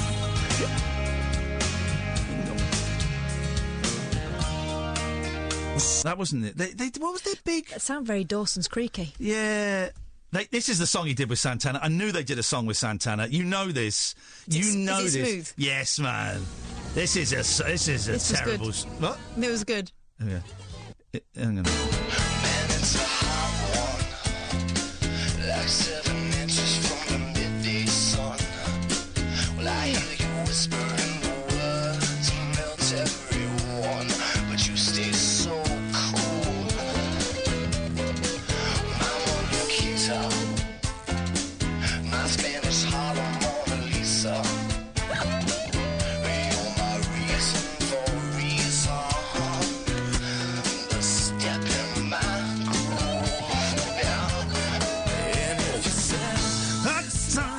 Is all that I need. I got a hot song and I don't be. Hey man, hey guys, you guys chill out. I want to stop the song here. And there's not even the guy from Matchbox 20. It's just a session, guys. Not the guy on the record singing it. I want to stop the show now because I got to tell you that I have got the blues. You have got the blues, and Mother Earth has got the blues. And your children are going to die of cancer because of what we are doing. We are, excuse my language, we are effing Mother Earth up the A. We are effing Mother Earth up the A-pipe. Wow. And the sooner, how will you say, we fix this. French now, is he? We are going to... we are going to set. We have to act now. We have to act now. This is more important than the blues. But please, would you put your hands together for the real singer of that song, Rob Thomas from Xbox 20? At which point, my mum's already gone to the bogs. Yeah. To spark up a doobie. Probably. There we go. Terrible singer, terrible guitarist, terrible band. Adam, stay there. You're next. 0344 499 1000. This is Talk Radio. The wild man of late night radio. The Late Night Alternative with Iain Lee on Talk Radio. We have ways of making you talk. 0344 499 1000. Iain and Katherine here every weeknight from 10 on Talk Radio. Don't forget, if you want to come and see us, we're in Manchester this Saturday and Sunday. There's one ticket left for Manchester on Saturday, and there's a few tickets left for the Sunday. If you go to iainlee.com/event, IAINLEE.com/event, tickets for Manchester, for Belfast, for Shaftesbury, for London, and for Bath. Bath has been added to that. But you can call us tonight, 0344 499 1000. Good evening, Adam. Hello, that was a mighty Carlos Santana before the advert break, sir. Very good. Thank you very much indeed. I've been perfecting it for a long time, and I feel the time is right to lay down my Santana on you, dear listeners. And thank you for the praise. It is appreciated, and actually, it is justified. Well, it inspired me to talk about a live music experience that I had. Yeah, go on. That would be Stevie Wonder in 2012. Decided to impart some political wisdom upon us. Okay. In so many words, said that we'd be fools not to vote for Barack Obama in the election. Which would have been a fair comment had we not been on the Isle of Wight. Oh, he didn't know. He didn't know. He knew he'd got on a plane. He didn't know where he was. Steveland. That's his name, Steveland. Shut up, is it? It's no, Steveland. It's not. It's not Stephen, it's Steveland. I didn't say it was Stephen. Steveland. No, it's not. It's Little. No, it's not. Little Stevie Wonder. His name is Steveland. And Little fitted for like the first 15 years, and then he grew into a big lad, so they just dropped to the city. It's not Steveland. There's no such name. It's totally Steveland. You know the Beach Boys were going to change their name in about 1971 to Beach. No, they were. Yeah, they were. They talked about it. Yeah, they were going to change it to Beach to become hip. Amazing. It's not Steveland. That's a lie. It's Steveland. Is he any good, Adam? Is Stevie Wonder any good? Are you actually going to say those words? Yes, I'm going to say those because I bet there are huge chunks of his career when he was rubbish. Like, would you want to go and see Stevie? I would go and see Stevie Wonder anywhere. Please let me finish. Go on. Would you want to have seen Stevie Wonder? Would you have Don't laugh, Adam, mate, because you're just encouraging her childishness. You're the reason we've lost figures. Me specifically? Or yes, no, not you, Adam. Sorry, mate. No, that was. I must be nice to the listeners and the callers. Sorry, no, not you. This numpty I'm working with. Oh. Would you have wanted to have seen Stevie Wonder live in 1989? Yeah, I bet you wouldn't. I would. But it would have been rubbish. Well, Let me ask Adam. I'd have had to get a grown-up to take me. Be quiet. Let me ask Adam, who's actually seen Little Stevie Wonder live in concert, if it's any good, if you don't mind. Can I ask? Do you mind if I ask him that? Do you mind if I ask Adam that? I don't know why you're being all like that. Do you mind if I ask? What's his name? Adam Land, that? Little Adam Land. Stop it. When you saw Stevie Wonder live in 2012, was he any good? He was pretty all right, yeah. There you go, pretty all right. That doesn't sound great to me. He's good at the piano. Pretty. Are you Adam? Can you play the piano? What? Can you play the piano? Can I play the piano? Yeah. Vaguely. Okay. Stevie Wonder's better. Okay. All right. Well, we can. Can you play the mouth organ? No. Stevie Wonder can. I know he can. What a glorious man he is. But I was 14 and musically uneducated. So. Hang on. Whoa. No one was 14 in 2012. Shut up. That means you were born in the 90s? 97, yes. No. Oh, my God. No. I'm waiting for the phone line to go off any second. No. Yes. Evening, Mo. Hello, you all right, Ian? Yeah, I'm all right, Mo. What you got? Very good. Anyway, with the news, obviously, Jezza is on my TV. I can't hear what you're saying, mate. Take that dick out your mouth and talk properly. Sorry. With the news... So there was one in your mouth. Aha! Busted. I said with the news that Jezza has been axed. Who are you referring to? Which of your elders? It's Jeremy Kyle, I believe this young boy is referring to. Yes. Very disrespectful. Yes. Is there any new news about his show on Talk Radio? No, he's not been on since before Christmas. I don't think he's coming back. Someone told me, because I asked about this in the office the other day, and someone told me it was just like a trial thing, and then it didn't happen. But I don't know if that's true or not. I don't know. You seem to think that I know everything about everybody who works here. I don't know anything. Yeah, but you're like one of the main men on Talk Radio, and not anymore. They're your employees, basically, co-workers. Sorry. Yeah, but I don't know them. Yeah, but don't you meet up with them, like... No. In steak dinners and that. Steak dinners? Hang on a minute. Yeah, hang on a minute. You don't work at flipping Mad Men. Hang on a minute. I have to say this because he's a friend of mine. Iain Lee is amazing. Okay, he did some showbiz stuff with us on Good Morning Britain. By the way, 6 o'clock Monday morning, we'll be there. I have to delete it after playing it this last time. It sort of reminds me of what I always wanted to do on the radio. So please give him a listen. Is it Monday to Friday? Is there Fridays? Oh, is it? Oh, look, Hayley. Is she your? What is she to you? She's my producer. Leave her alone. There we go. That's my good mate Jeremy What Kyle. an impression! Is that your impression? No, that's actually Jeremy Kyle. Was that an impression, or is that actually true? I can say it again. It's actually Jeremy Kyle. Wow. So if you're friends, and you know, like, what's going on with him and like that. Yeah, I do know what's going on, but I've been sworn to secrecy. I was round his house having a steak dinner and then sacrificing a child, and we are blood brothers now. We are the brothers. We have drunk the blood of a virgin. Ian, don't be ridiculous. We have drunk the blood of a virgin, Jeremy Kyle and myself, and we will not. I've been sworn to secrecy. It's basic information, Ian. It's classified information, as you well know. What's your name? What's your rank? And what's your number? It's basic information, Ian. What's your name? What's your rank? And what's your number? My name is Mo. My rank is 3. Oh. I said my rank is, I don't know. 3? That's an odd rank. And what's your number? 4? 5. Corporal. Okay. Okay, soldier.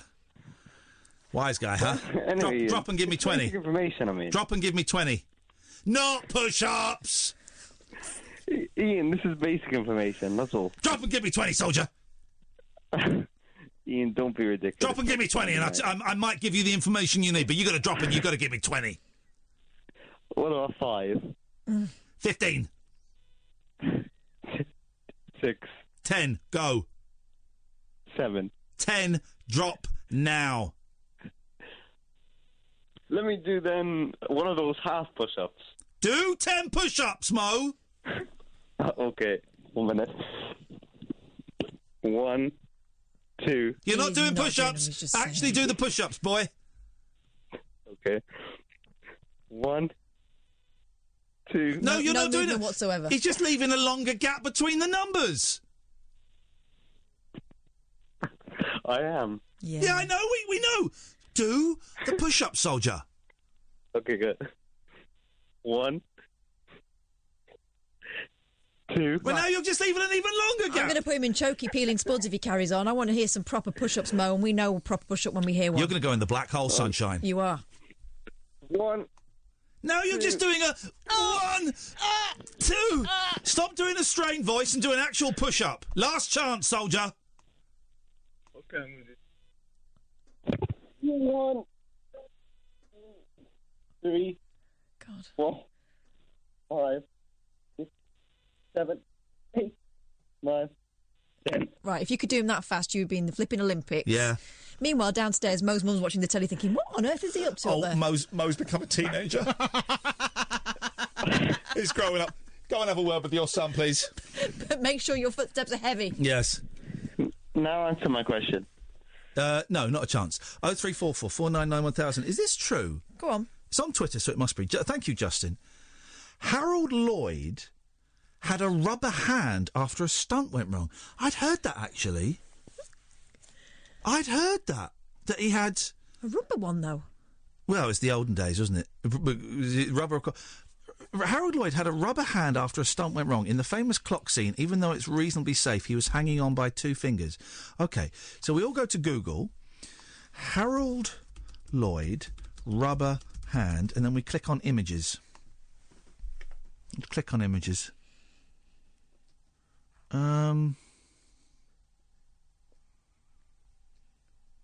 It's possible. It's possible. Is it always in the grab position? You know, like come and look at this. Come and look at this. Look at his, I'm guessing it's his right hand. Oh. Well. That doesn't look right, does it? Oh, that's just a drawing. Hang on. That's just a bad drawing. Sorry, guys. We're looking for... Harold Lloyd. OK. We're looking for pictures of Harold Lloyd with a rubber hand. It's very...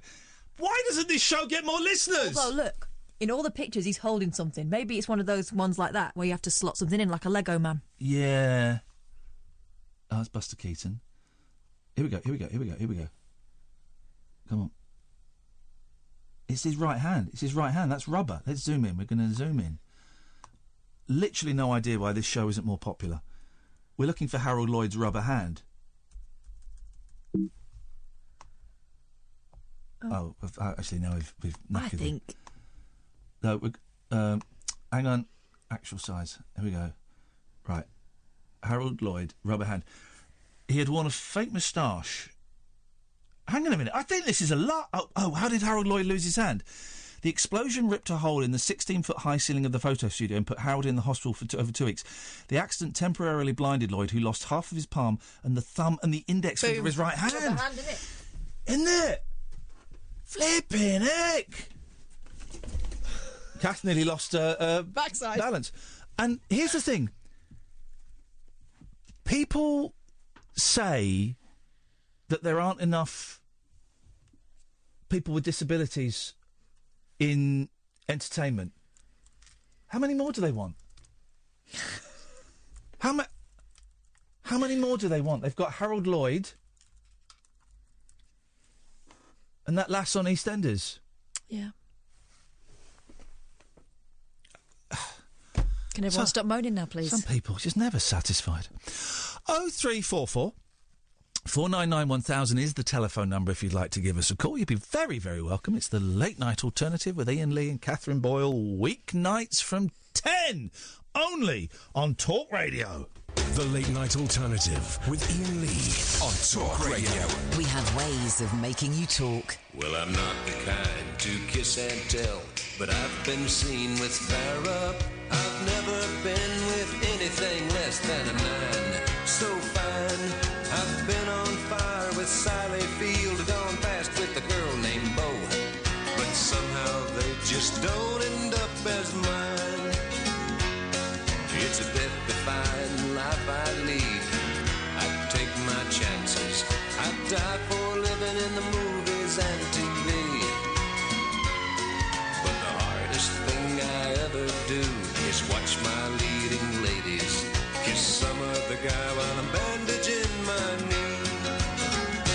I might fall from a tall building, I might roll a brand new car, 'cause I'm the unknown stuntman that made Redford such a star.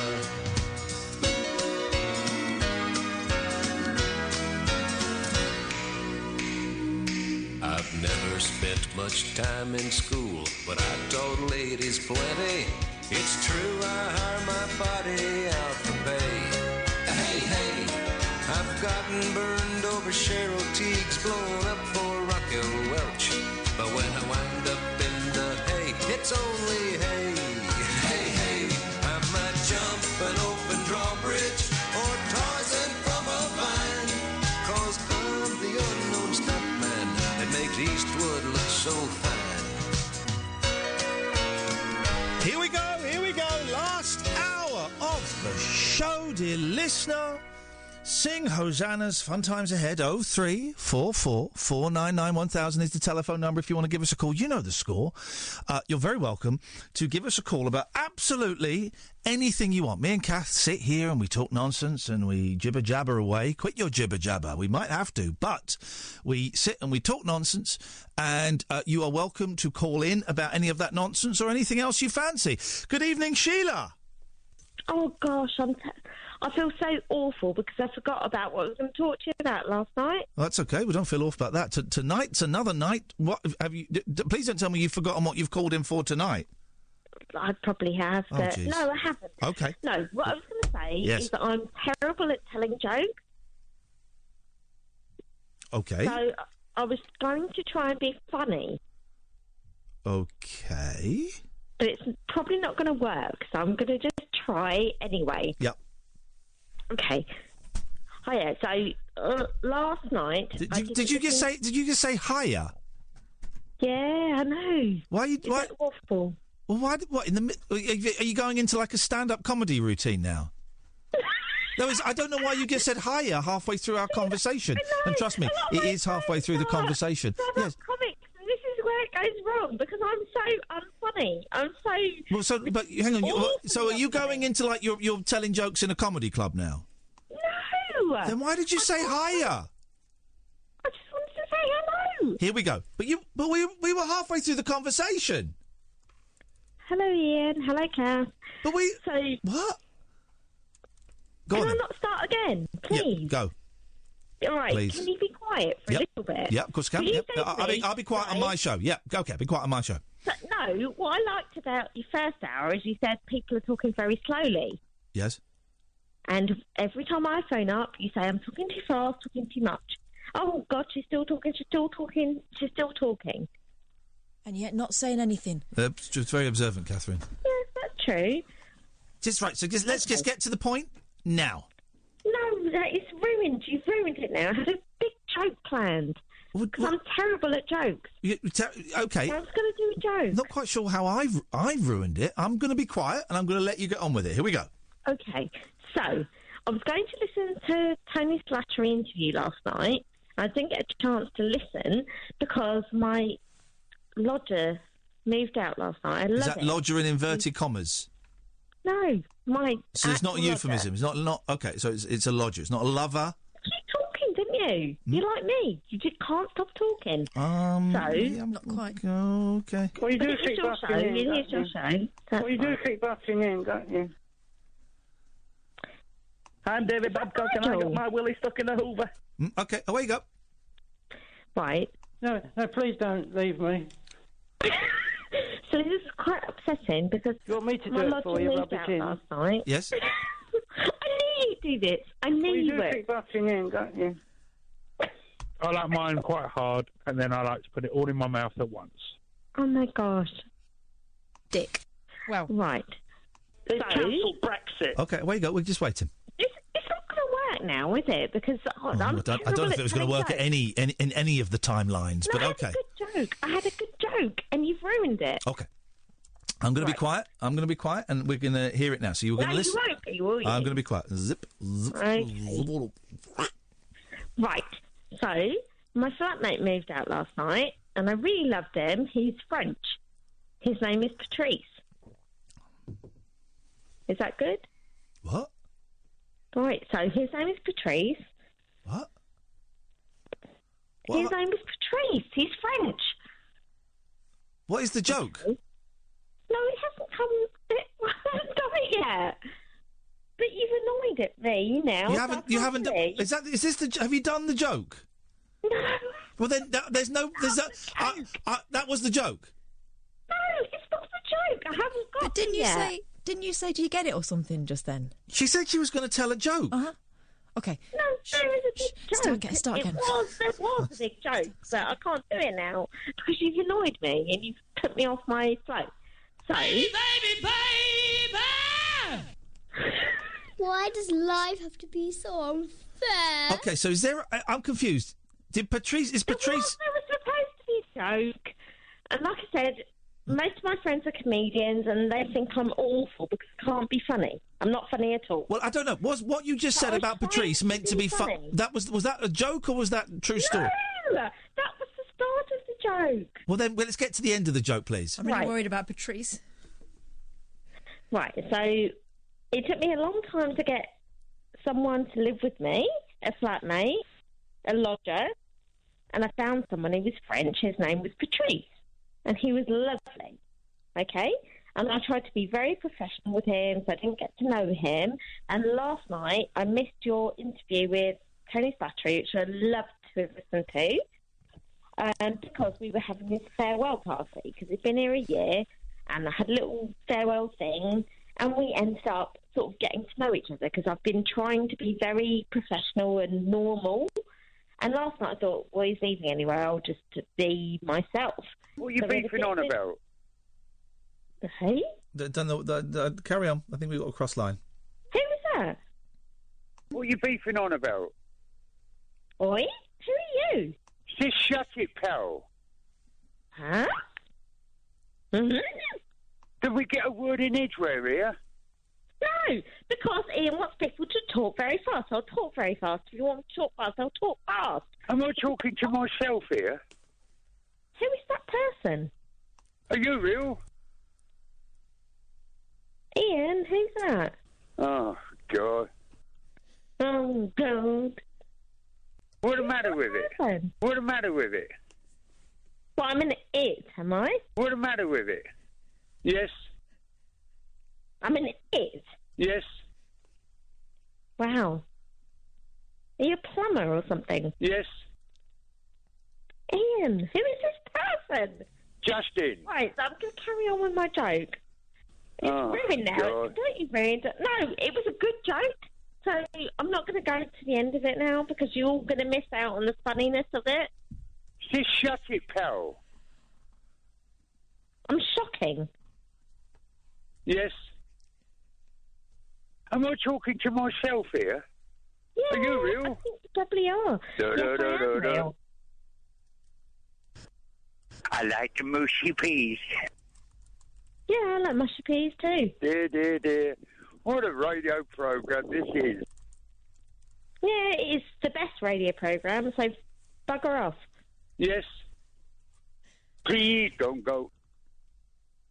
Right, I had a joke then. It was really funny, but it's been ruined.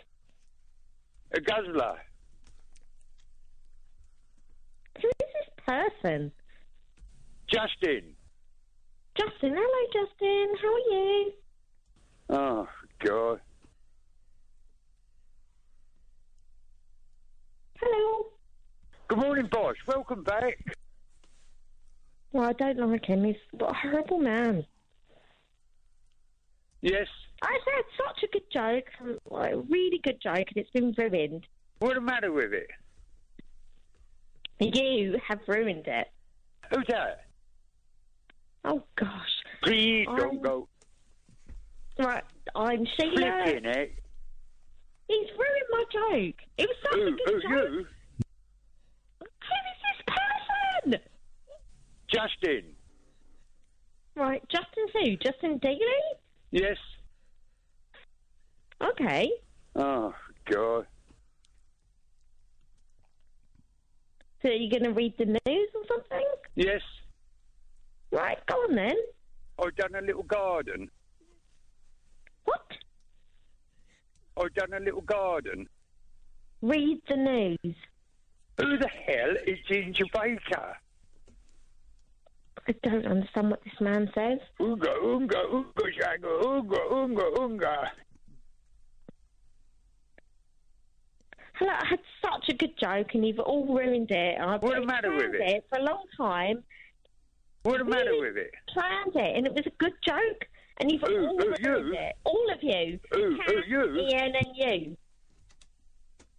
It was great. That? It was funny. Yeah, I know it is now. Okay. So what are you going to say? Dear. What a radio programme this is.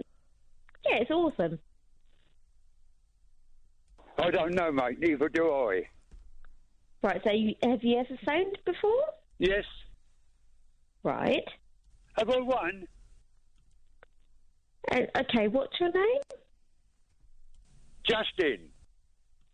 Justin, so you're a regular caller, Justin? Yes.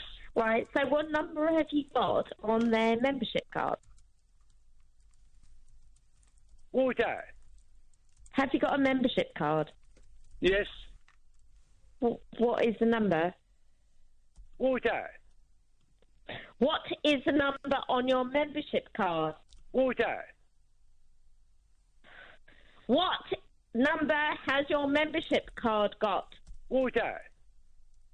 Why is this person still there? Oh, are you all right, Paul? What number are you on the membership list? I don't know, mate. Neither do I. Are you drunk? Yes. Oh, okay. What have you been guzzler. drinking today? A guzzler. You're a guzzler? Yes. Okay, what have you had to drink?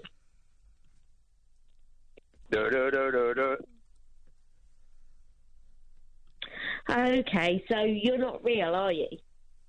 Yes. Okay, I'm going now because I've been told you're not real. I like the mushy peas. Please don't go. No, you're not real. That's the problem. Please I've been don't made go. a fool. I've made a fool because you're not real. Please don't go. I had a good joke and you've all missed out on it. Okay? Yes. Having said that, I was very happy last night because after 2 weeks, 3 weeks, my Iain and Kath T-shirt turned up and I loved it. So thank you very much. You're welcome. Thanks for calling, Sheila. Thank you. Bye. 0344 499 1000. The Late Night Alternative with Iain Lee. Unfiltered night talk with the original king of unconventional conversation on Talk Radio. We have ways of making you talk. 0344 499 1000 is the phone number. 12:15. Is it It's Friday morning now, isn't it? Hey, what a week. What a week. What you got, Boyley? Oh, okay. Oh, have you not got any? If you've not got anything, don't worry. I can fill for England. You know me. I have. This is a nice one. Go on. Should we have some niceness? Let's get nice vibes going. It's going very dark. Her mum has thanked a total stranger after he gave her £10 and a sweet note telling her to add it to her daughter's university fund. That's a bit creepy. That's not nice. The man dressed in a suit Creepy. approached the woman who was with her 9-month-old daughter while they were riding a train in Sydney, Australia. So £10. First of all, that's $20. Right. Okay. For the baby. For the baby. Well, that mum is going to spend it on weed for the baby. As long as it's for the baby. Yeah. No, that mum's going. She's not going to put $20. Hey, Sheila, here's $20. Why don't you put it in the kitty for the baby for when it goes to For the nipper when it goes to uni. But before you do that, you've got to do something for me. Oh dear. Give us a smile. Oh. Cheer up. Give us a smile. Come on, there's $20 here with your name written on it. Just give us a smile. Give us a smile. Let's just turn that frown upside down. I want to see you smile. I want to see you smile for Daddy. Oh no! Stop. $20. $20 for the nipper. If you just give us a little smile. All I want is a smile. And a little bit of nip. That's all I want. There's a good girl. There's $20. There's a good girl. Now, don't tell anybody this happened. If I see this on an international news feed, I will hunt you down. I will kill you. She put it in the bloody sun. I will kill you. Oh, call me. I will kill you. Oh no, you know I'm not a Kiwi. I will kill you, not cull you. I will kill you. With some fashion chaps. No, I'm going to kill... No, I'm not. No. The handwritten note read, "This is not a gift, it's an investment. Please let your baby know that an old Aboriginal man invested $20 to her college fund." You should have told me it was an Aboriginal man at the start. You've now made me look like a racist. I don't think anyone could make you look like a racist. Shocked by the sweet gesture, she uploaded the snap to Reddit, which led to users praising the man for his act of kindness. "That man invests in the young way better than governments. The road will be long and steep, but tell her there are people along the way kind enough to help." Oh, God, one of these idiots that speaks like they're a philosopher poet. Yeah. The road will be long and steep, and this $20 will be enough to buy her a piece of candy to get up to the top of the road. But let me tell you, at the top of the road, a wild pack of dogs that are going to Dingo is going to eat your baby. No, let's not do that one. So, if I were you, I'd spend this $20 on some good old Foster's lager, and I would get steaming drunk, not forget about your baby ever achieving anything in life, because it's just not going to happen. Going to waste her life. She's going to waste her life. Like On you the have slab. wasted. I'm not South African. Yes, you are. I'm Australian. All of a sudden, you're from South Africa. Just. Hey, it isn't the only example of something small making a huge difference to someone else's day. Hey, this is written by my wife. In London, one passenger left a bouquet of flowers. A bouquet or bouquet? Bouquet, bouquet. Bouquet.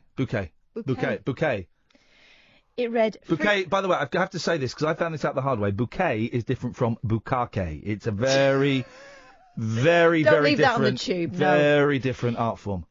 It read free flowers to anyone who needs their day brightening up. The post was originally shared on the London Reddit. Gosh, they've had a busy day looking at Reddit in the sun, haven't they? I bet I would never take those flowers because I bet they're covered in sarin or something like that. Don't sniff them. You take the flowers, but do not sniff them. Do not lick your fingers. What if he's got a little camera in there? Yeah, that's possible.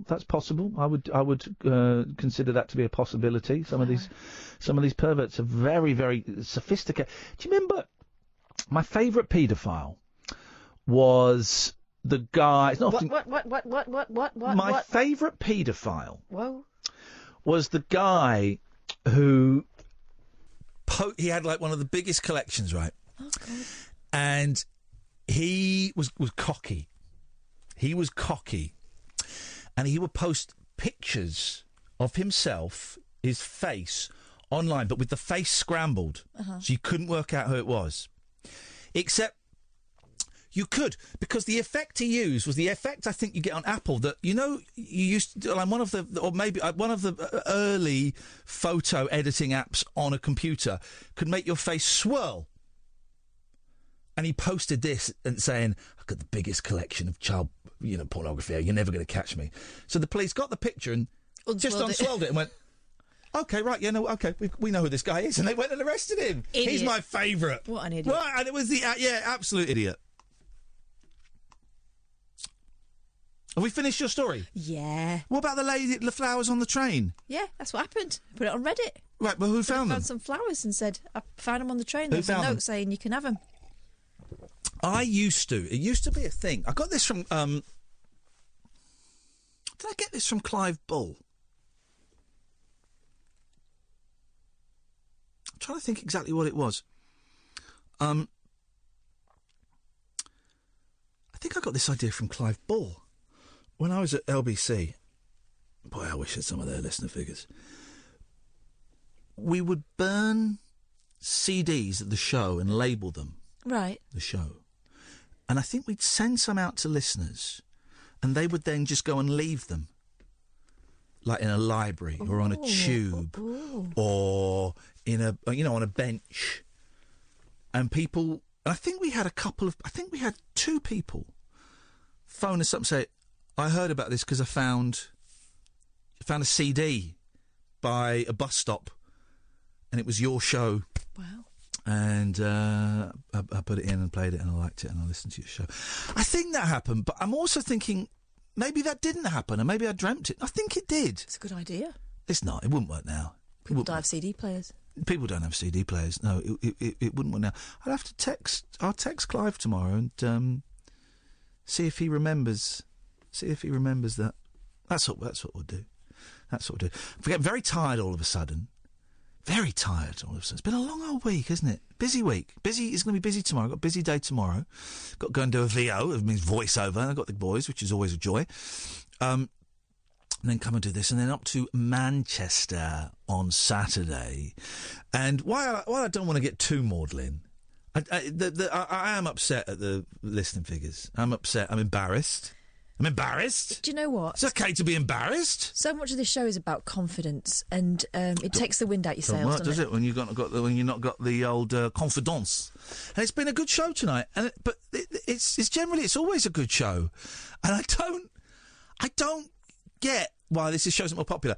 And then I think, yeah, we spent 5 minutes asking if Harold Lloyd had a rubber hand, and then I get why the show isn't more popular. But that to me is as broad. That to me is as broad as watching an escapologist on Britain's Got Talent. That to me is just so obviously like a funny thing to do.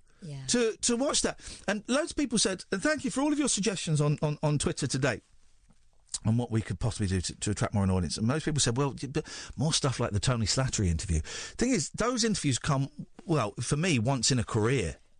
Once in a career, you're going to get something like that. Or let's be generous, once every 20 years. It's been 20 years I've been doing it, and that's the first time I've got something like that. And we are doing more, let's use a lazy shorthand word because I'm tired, journalistic pieces where we go out and meet people. You're going to go out and meet some more people. You're going to go to a porn shoot. I'm going to I keep meaning to get in touch with that library, that jigsaw tournament. Yeah. And see if I can go and hang out in the jigsaw tournament. It's the day we're doing a show in London. So I'm going to see if I can go and hang out with them for a bit. So we're doing more of that kind of stuff. But you're never going to get the Tony Slattery interview again, even if we got him on the show again, which we might do actually at some point. We might come in the studio. You know, there is the possibility that we might get him on again. It's never going to be that interview again, and there'll be people going, you know, it was good, but it wasn't the first one. Yeah, so but if you tried to replicate that, if you insisted on meeting everyone in the pub and making it as raw as that, that would become formulaic. And by the way, we have to say that wasn't our suggestion to meet in the pub. I deliberately asked to meet him in a cafe. It was him that kind of turned it round to meet in the pub, because I think some people thought it was a slight little bit of entrapment going on. No, not at all. Not at all. No, we were very specific to not meet in a cafe, but it ended up in a pub for various reasons. Yeah, and you did say that in the interview, that I'd had a phone call that morning saying there had been a change of plan and would it be okay because he was going to be there anyway. Yeah. Apparently having another interview. But anyway, you can't, and if we tried to replicate that, it wouldn't work. So so I really don't know what to do. There are some people that said before I had the breakdown on air, I had a proper, for those who missed it, I had a proper full-on breakdown on air. It was horrendous, but it's kind of, it had to happen. It was before then. Perhaps it was a little bit Samaritans-y before that, and I maybe it was. We were aware of that, actually. If you remember, we said we were going to take a little step back because it was getting very, very heavy. It was getting heavy, yeah. So maybe that's what did it. I mean, we had like a year ago, or maybe 18 months ago, it got very heavy, and we had a really low figure, and we changed that, and we made it fun again. But did we slip back into the old... I don't think so. Ways? I don't think so. I think that the trouble is, and the reason why it is such a confidence knocker is... I love knockers normally. Is... To normal situations. That we only ever come on and are honest. So here's the thing. If you're suicidal, if you're drunk, get lost. Seriously, go away. You're boring people. Go away. Go and phone BBC London. We don't want to know. We've got no interest in you. You're dragging me down. You, as well as considering killing yourself, you're actually killing my career. So just stop it. For the love of everything, stop it. Jokes, guys, jokes. Can't do that though, can we? What? Jokes? Is that the problem? No, what I mean is we can't say that because, it's... You can't say it. Come one, come all, has always been the ethos. Back to Bukkake.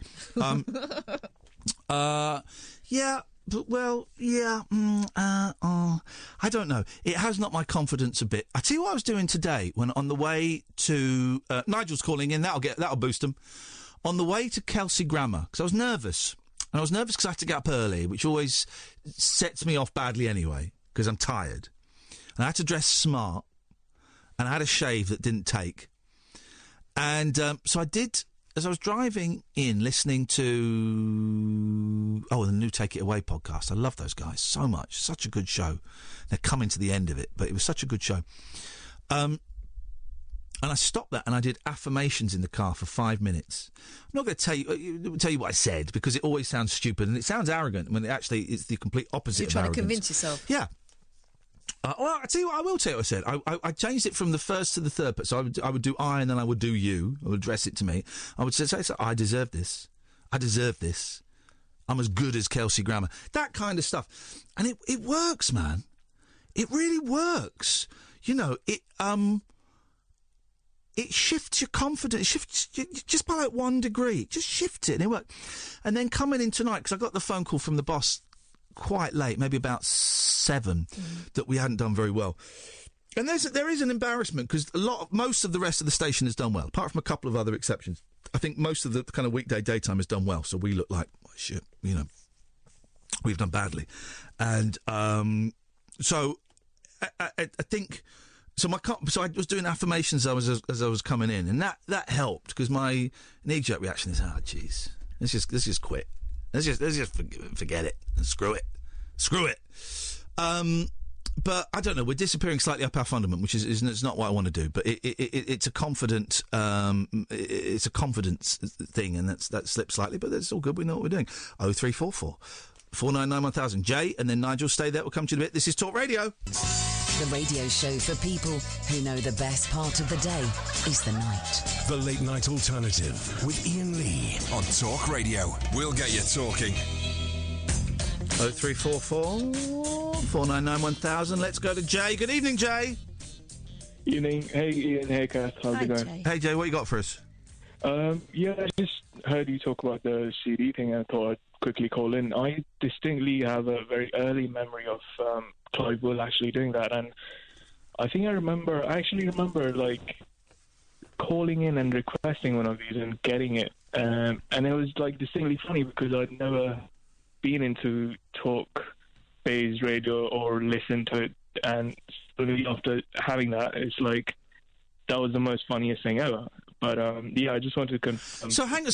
So you called up Clive, who I'm a big fan of and a good friend of, and he sent you the CD. What, for you to go and deposit it somewhere? Yeah, that's right. So I think they were encouraging listeners to sort of take these out and then just leave it on a bus and just leave it on public transport, leave it somewhere else. Do you remember where you left yours? I think it may have been on a bus actually. Yeah. I see your point how it wouldn't work these days. And I was thinking, you could do a USB or something, but probably not. I wonder if someone finds a USB, people won't put it in their computer because they think it'll have like a virus or terrorist activity. Yeah, that's true. Or something on there. No, yeah. I was thinking like, surely maybe if there's like a sort of disposable sort of media device available on the cheap, because you know how you get all these. So I don't know, like Chinese audio players or whatever. You can.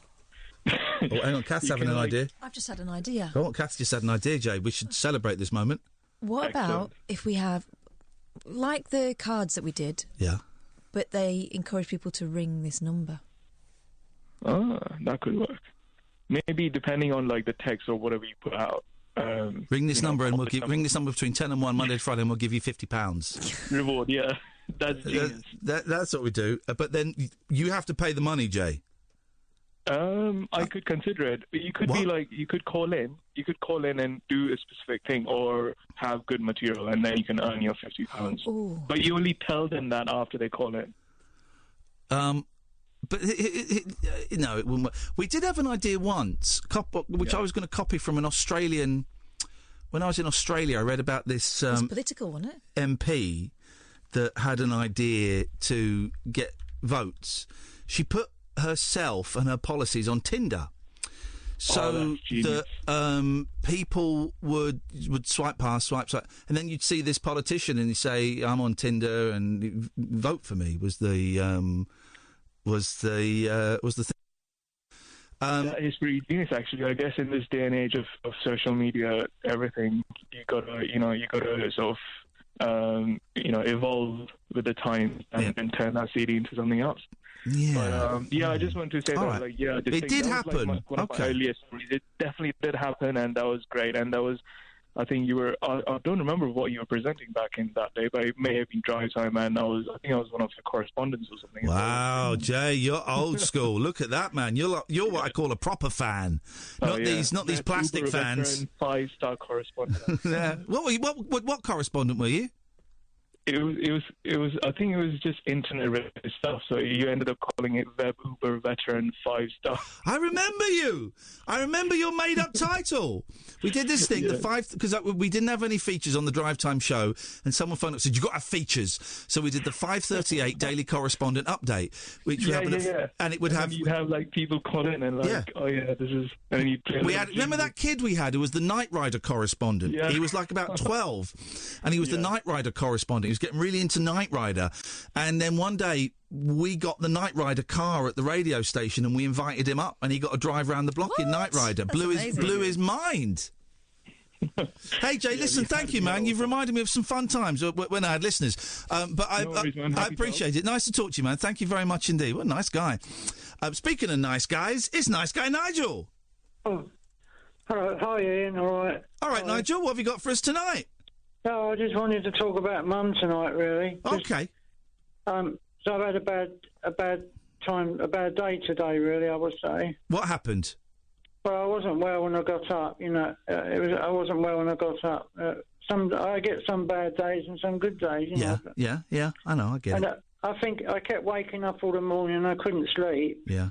And I went back to sleep about midday till 1:30, and then I felt worse. When I got up. Yeah. But I wanted to tell you about when I was sitting with Mum, things that you might find interesting or strange. Go on. But when I used to sit up with Mum in the front room watching telly, we both used to sort of nod off to sleep sitting together. Can you hear me? Okay. Yeah, I'm listening. I'm listening. Nod off to sleep sitting together, and my Mum would wake up with a jump and say she couldn't see when she woke up. She couldn't see properly. Oh, blimey. And it frightened the life out of me. And she used to suffer from vertigo, giddiness as well. Yeah. And of course, I used to have to keep calling the ambulance out to see her every now and again. She had to have treatment at home every now and again. Because the vertigo thing. Yeah. It's very bad with some people, isn't it? It can be, yeah. It can be terrible. And I suppose musicians get it a lot, don't they, with noise as well? I don't. I've not heard. Do they? I've heard that, but no. It's happened to me a lot as a drummer. Oh, years ago, when I had too much noise, the doctor said it was the noise. Yeah. That caused vertigo. Yeah. Anyway, so she woke up. She couldn't sleep for long, and she sat up in the chair till 5 o'clock in the morning. Yeah. And I didn't. I had to get her to bed at 5 o'clock in the morning. I couldn't go to sleep until I knew she was gone to bed. You know? Well, you've been through a lot, Nigel. I sat up with her to the very end till she had the fault. I think she may have blacked out in the garden. Right. She lost her footage because she could have actually. She did black out in the chair. Yeah. Fall asleep. I mean. Yeah. Fall asleep. Maybe even standing up or something like that. Nigel, do you get to talk to many people in the day? Well, when I go into town, I see a lot of my friends and stop and chat. I've loads of people to talk to. Good. But it doesn't. No, I don't want to come home really. To be honest. It's a lot of memories. Yeah, and I miss her, and it's been a really bad evening for me tonight. Why has it been bad? Because I can't stop worrying about her. You don't need to worry about her anymore. No, she's at peace. But these things that she woke up and she couldn't see properly for a while until her vision came back, and that frightened the life out of me. And she did actually have a fall she fell out of the chair one time and had to pick 11 stone off the floor. She weighed 11 stone. I picked her up off the floor and put her into the chair because she couldn't get up on her own because she got swollen legs. Yes. The water retention in her legs. And I did a good deed. I got her into the chair and I was so frightened that she would have to go to hospital, and she didn't. I got her better. I would suggest that. It was frightening. Yeah. Sorry. Yeah, I would suggest that you just start trying to remember the good times that you had with her, because you can't do anything. Nigel, listen, please listen, Nigel. Yeah. You can't. I understand why you think about all those times and worrying about her, but she's at peace now, and it does nobody any good to remember those bad times. She'd want you to be happy, right? Yeah. Right. So try and focus on the good times. I feel as if I'm failing on the garden because I've got to get the people at the council people to do the garden for me because I can't manage it on my own. I've got 2 hip replacements. Oh, blimey! And I can't squat to the ground and dig. Okay, then speak to the council. All of this stuff can be overcome. I went to see it. I did a good thing today. I went to see them today, and they're going to come out in a month's time and do the garden. Beautiful. They're going to do the grass, and then they're going to look at how bad the weeds are. Great. There you go. So that's that problem sorted. But I feel guilty that I can't get it as good as she did. You shouldn't feel guilty. I understand why. I've done everything else right. The bills I've sorted out, and the house is clean. Beautiful. I do everything to clean the house. But but the garden's going to get sorted. Yes. Yeah. So that's good. and she said that she was proud of me on the Wednesday before she died on the video. I've got this video where she said she was proud. She is proud of you, so that's good. Yeah. Try and focus on the good times. I needed to talk to you as a friend, Iain. Okay. Well, that's... And hello, Katherine. Hello, Katherine. You can hear it. You can hear it in my voice, can't you? It's really affected me. Yeah, I can. Nigel, go to bed. Well, no, I've got a film on. I've got Tomb Raider on at the moment. That film, the old one. I like The Angelina Jolie or the new one? Yeah, the Angelina Jolie. She will always be Lara Croft to me, not this new young punk. Best, won't she? She's the best. She'll always be the best. Yes, yeah. good and film. The best looking as well. Yeah. Wah. Hey? That's what I mean. It takes my mind off, Mum, but at the back of my mind, nothing really takes the shock away. Nothing take the shock away, but you go and eye up. I've done very well. I try to go out every day, even though I've had a bad stomach. Go and watch Angelina Jolie, and just remember that she once kissed me. Did she? Yes, she did, Nigel. Yes, Katherine, what? She did, Katherine. Here it comes. No, she kissed me. Yeah. Why? What? I mean... Cannot mention that woman's name without hearing that story. One of the most beautiful movie stars in the world, and a great humanitarian, and a great talent, kissed me and told me that she thought I was funny. What? Sorry, you're jealous. But what country was it? Were you in England at the time? I was in Canada at the time. And why was that? I was in a movie with her. And what was it called? Beyond Borders. That was it, thank you. Did you watch the whole thing? No, Are you an actor as well, then, Iain? I am an actor, Nigel. I'm a very talented actor, yes. I didn't know, did I? I didn't know. I don't like bragging about it. Flipping it. So did you go to RADA? I did go to RADA. Yeah, that's a good place to start. Well, I did. I went to RADA to audition for RADA, but I didn't get accepted. But I went there. I trod the boards in RADA. Can you still go when you get older at my age, do you think? You know, try and be an actor or yes, whatever? You can be an actor at any age. Michael Caine didn't start acting until he was 68. What? No. He's not that bad an actor, is he? He's not that bad. No, all right, Nigel, listen. Go and watch... Go and raid some tombs. Yeah. Yeah. All right, Nigel, listen, thank you for calling. You take care of yourself. Nigel, thank you for calling. You take care of yourself. 0344 499 1000. This is Talk Radio. The Late Night Alternative with Iain Lee on Talk Radio. 0344 499 1000 is the phone number. It's the last 10 minutes of the show or so, thereabouts, before Paul Ross comes in. What have you got, Katherine? This thing in a hotel room. Have you seen this? A tourist in Bali wrote on Facebook. Baffled after she found a mysterious sign on the ceiling of her hotel room and took to social media to find out what it was. Here we go. Well, I'll know the answer. OK. The woman was staying at the Grand Barong Resort on the popular Indonesian holiday isle when she encountered the bizarre symbol. She posted a picture on the Facebook page and wrote, "What's this? It's been stressing us out for weeks." Another woman staying at the same hotel... How long is she there for? Exactly, lucky thing. Responded to say... A woman staying at the same hotel responded to say she was wondering about the same thing. A Qibla pointer. Do you know what a Qibla pointer is? I do, actually, but let's just see if they get it right in the story. So it's an arrow, basically. Yeah, points to the kibbles. Okay, the kibbles. The kibbles and bits. I don't know what it is. What is this? I might be pronouncing it wrong. It'll just be it'll be pointing to like a water main. Incorrect data. Oh, please continue over super play. Points to Mecca. And your next word is Mecca. So you can point your prayer mat in the right direction. Okay, yeah. So there you have it. That's what it was. So she's been lying in bed wondering what that thing was. Now she knows. So she's been praying in the wrong direction. I don't think she's been praying at all. Don't they have compasses? They have compasses in their prayer bags. They have prayer bags. I remember who was that thick boxer I was stuck in a jungle with? Amir Khan. Thicko. He had like a sort of prayer kit with him, and it had like I'm pretty sure it had a compass to tell him which way to pray. You gotta pray just to make it today. Yeah. They should build them into the mats. Yeah, that's not Take bad. that to the dragons. Yeah. Do you know, I think it probably... Let me just take this call. I'll take this call. Hey, T.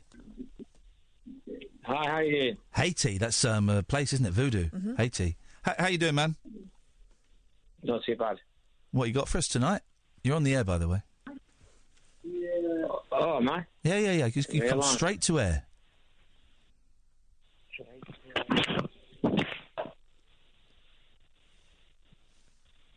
Hello? Hello? Hello? Hmm? What's going on Straight here? to air. Sorry? Can you hear me now? Yeah, I can hear you. Yeah, you're on the air. Yeah, I was just phoning to say I thought it was quite a derogatory remark to say people who are depressed and pissed to kill themselves. I didn't say people who are depressed should go and kill themselves, T. You did? I didn't. I didn't. I literally 30 didn't. seconds ago. I literally didn't. What did you say then? I don't remember it word for word, but it wasn't that, man. It wasn't that. Yeah, it was. Yes, Ian, it was. I remember why you got banned. I remember why you got banned. T, I literally didn't, mate. You said... Please don't tell me what I said, because you don't know. Yes, I do. I've been listening for the last 2 hours. Okay, well, then you don't know what I said, and you don't know what a joke is. But carry on. That's a joke, is it? Especially when it's the current week it is. Jesus Christ. You said... Okay, T, here we go. People who are drunk and want to kill themselves don't phone in. Yes, I did say that. That's not saying people should go and kill themselves. That's a different thing. Yes, I did say that. Yes, as a joke. Yeah. A show that famously allows people on, a show that famously is hosted by someone who's been suicidal and is a drug addict and alcoholic, a show that famously kept a guy online for 40 minutes when he'd taken a drug overdose so we could get an ambulance to him, a show that famously bought food for a man who was suffering from depression because his mum had died. You think... You going to listen or are you going to be a dick? A show that famously does all... You're just trying to explain your reasoning for being an arse. Here we go, T. Well, I'm so glad... I will tell you now that is straight down the line wrong. OK, T, I'm so glad that I apologised yesterday for something that I didn't actually need to apologise for. You again to ask you to apologise again. I'm not apologising to you again, because this doesn't warrant an apology. You should apologise to me. I remember why we banned you. I remember why we banned you the first time, and it was very... Shut up, Tate. You're not on the air. You can't be heard. I'll put you back on in a second, OK? So just keep your stump. Keep it quiet. I remember why we banned you the first time. It's because of this behaviour and inability to be sensible, right? But I apologised yesterday for that. Even though I didn't need to, I apologised, because I'm a gracious guy and I want there to be peace. But listen, I don't think the show is for you, because... everybody else listening will know that what I said was a joke. You didn't find it funny? OK, fine. Well, that's fine. But you're not going to find every joke... Sorry, I forgot it's T show. Let's let T speak. No wonder you're best mates with Jeremy Kyle. OK. You really are thick. No, I'm not. No, you are, because you think... well, you're not, because you think... You've got no manners. You think I'm best friends with Jeremy Kyle, and you believed everything I've said tonight that is obviously a joke. All I'm saying is dumb. All you're saying is nonsense. Take everything... Some people will take what you say literally. Right, and so some drunks won't phone me up. Right. And so when people are suffering from mental health or this and that, you're being a dick, mate. You're an idiot. You're not bright enough to get this show. I apologised to you yesterday, right, when I didn't need to, because actually you were in the wrong. But I apologised, OK? And you accepted it. But you're just a troublemaker. You're just looking for beef where there isn't any beef. You phone up and you libel me to my colleagues. You libel me and lie about me to my colleagues, and yet I still apologise to you, and now you're phoning up just talking nonsense. Mate, you're not bright enough for the show, buddy, so I'm going to suggest that you don't call in anymore. Is that OK? No, I think you need to rethink what your show is about. No, thanks. No, thanks. I'll do my show. You tell you what, you do your show. You do your show. Affect people. All right, T. OK, T. All right, mate. You have been affected. OK, T. Thanks so much for your call. Okay. I'm banning you from listening. You don't like the truth. No, I don't like arseholes, and that's what I'm talking to right now. No, See, look, you're getting derogatory. I'm saying you don't like the truth. No, you're not telling the truth. You're talking nonsense, man. You're talking, and everyone listening to you knows that you're talking nonsense. You're embarrassing yourself. I'm not talking nonsense. Okay, well, you phone up another one of my colleagues and libel me again. You go and do that, because I ban you from listening to this show. You're never allowed to listen to this show ever again. Any shape or You are banned from listening to my show. Anyway, you will never listen to my show again. I forbid you. Exactly what you said. I forbid you from listening. I forbid you from listening to my show. Come back T. I forbid you. Listen, Grosser Manners. I forbid you. You get angry. I forbid you. No, because you won't shut up. No, I'm right. No one can hear you. I've got the power. I've got the secret. You're not on the air. T. I forbid you from ever listening to my radio show again. If I find out you've been listening to my radio show, I'm going to get the police on you. I'm going to get the police on you for listening. If you ever listen to my show again and I find out, I'm going to get the police on you.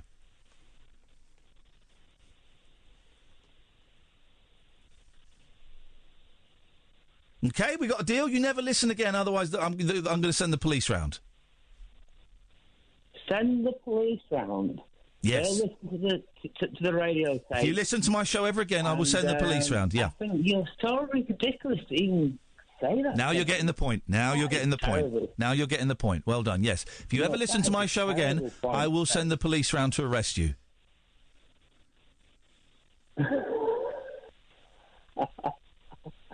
I'm not even joking now. This is serious.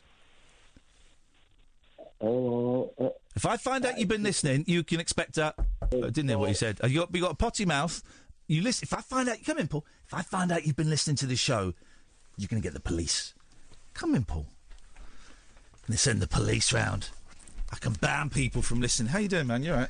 Very well indeed. That was a bit like a kind of radio version of The Exorcist. You're like the priest, the power of Lee compels you. The power of Lee compels you. You will not listen to the show.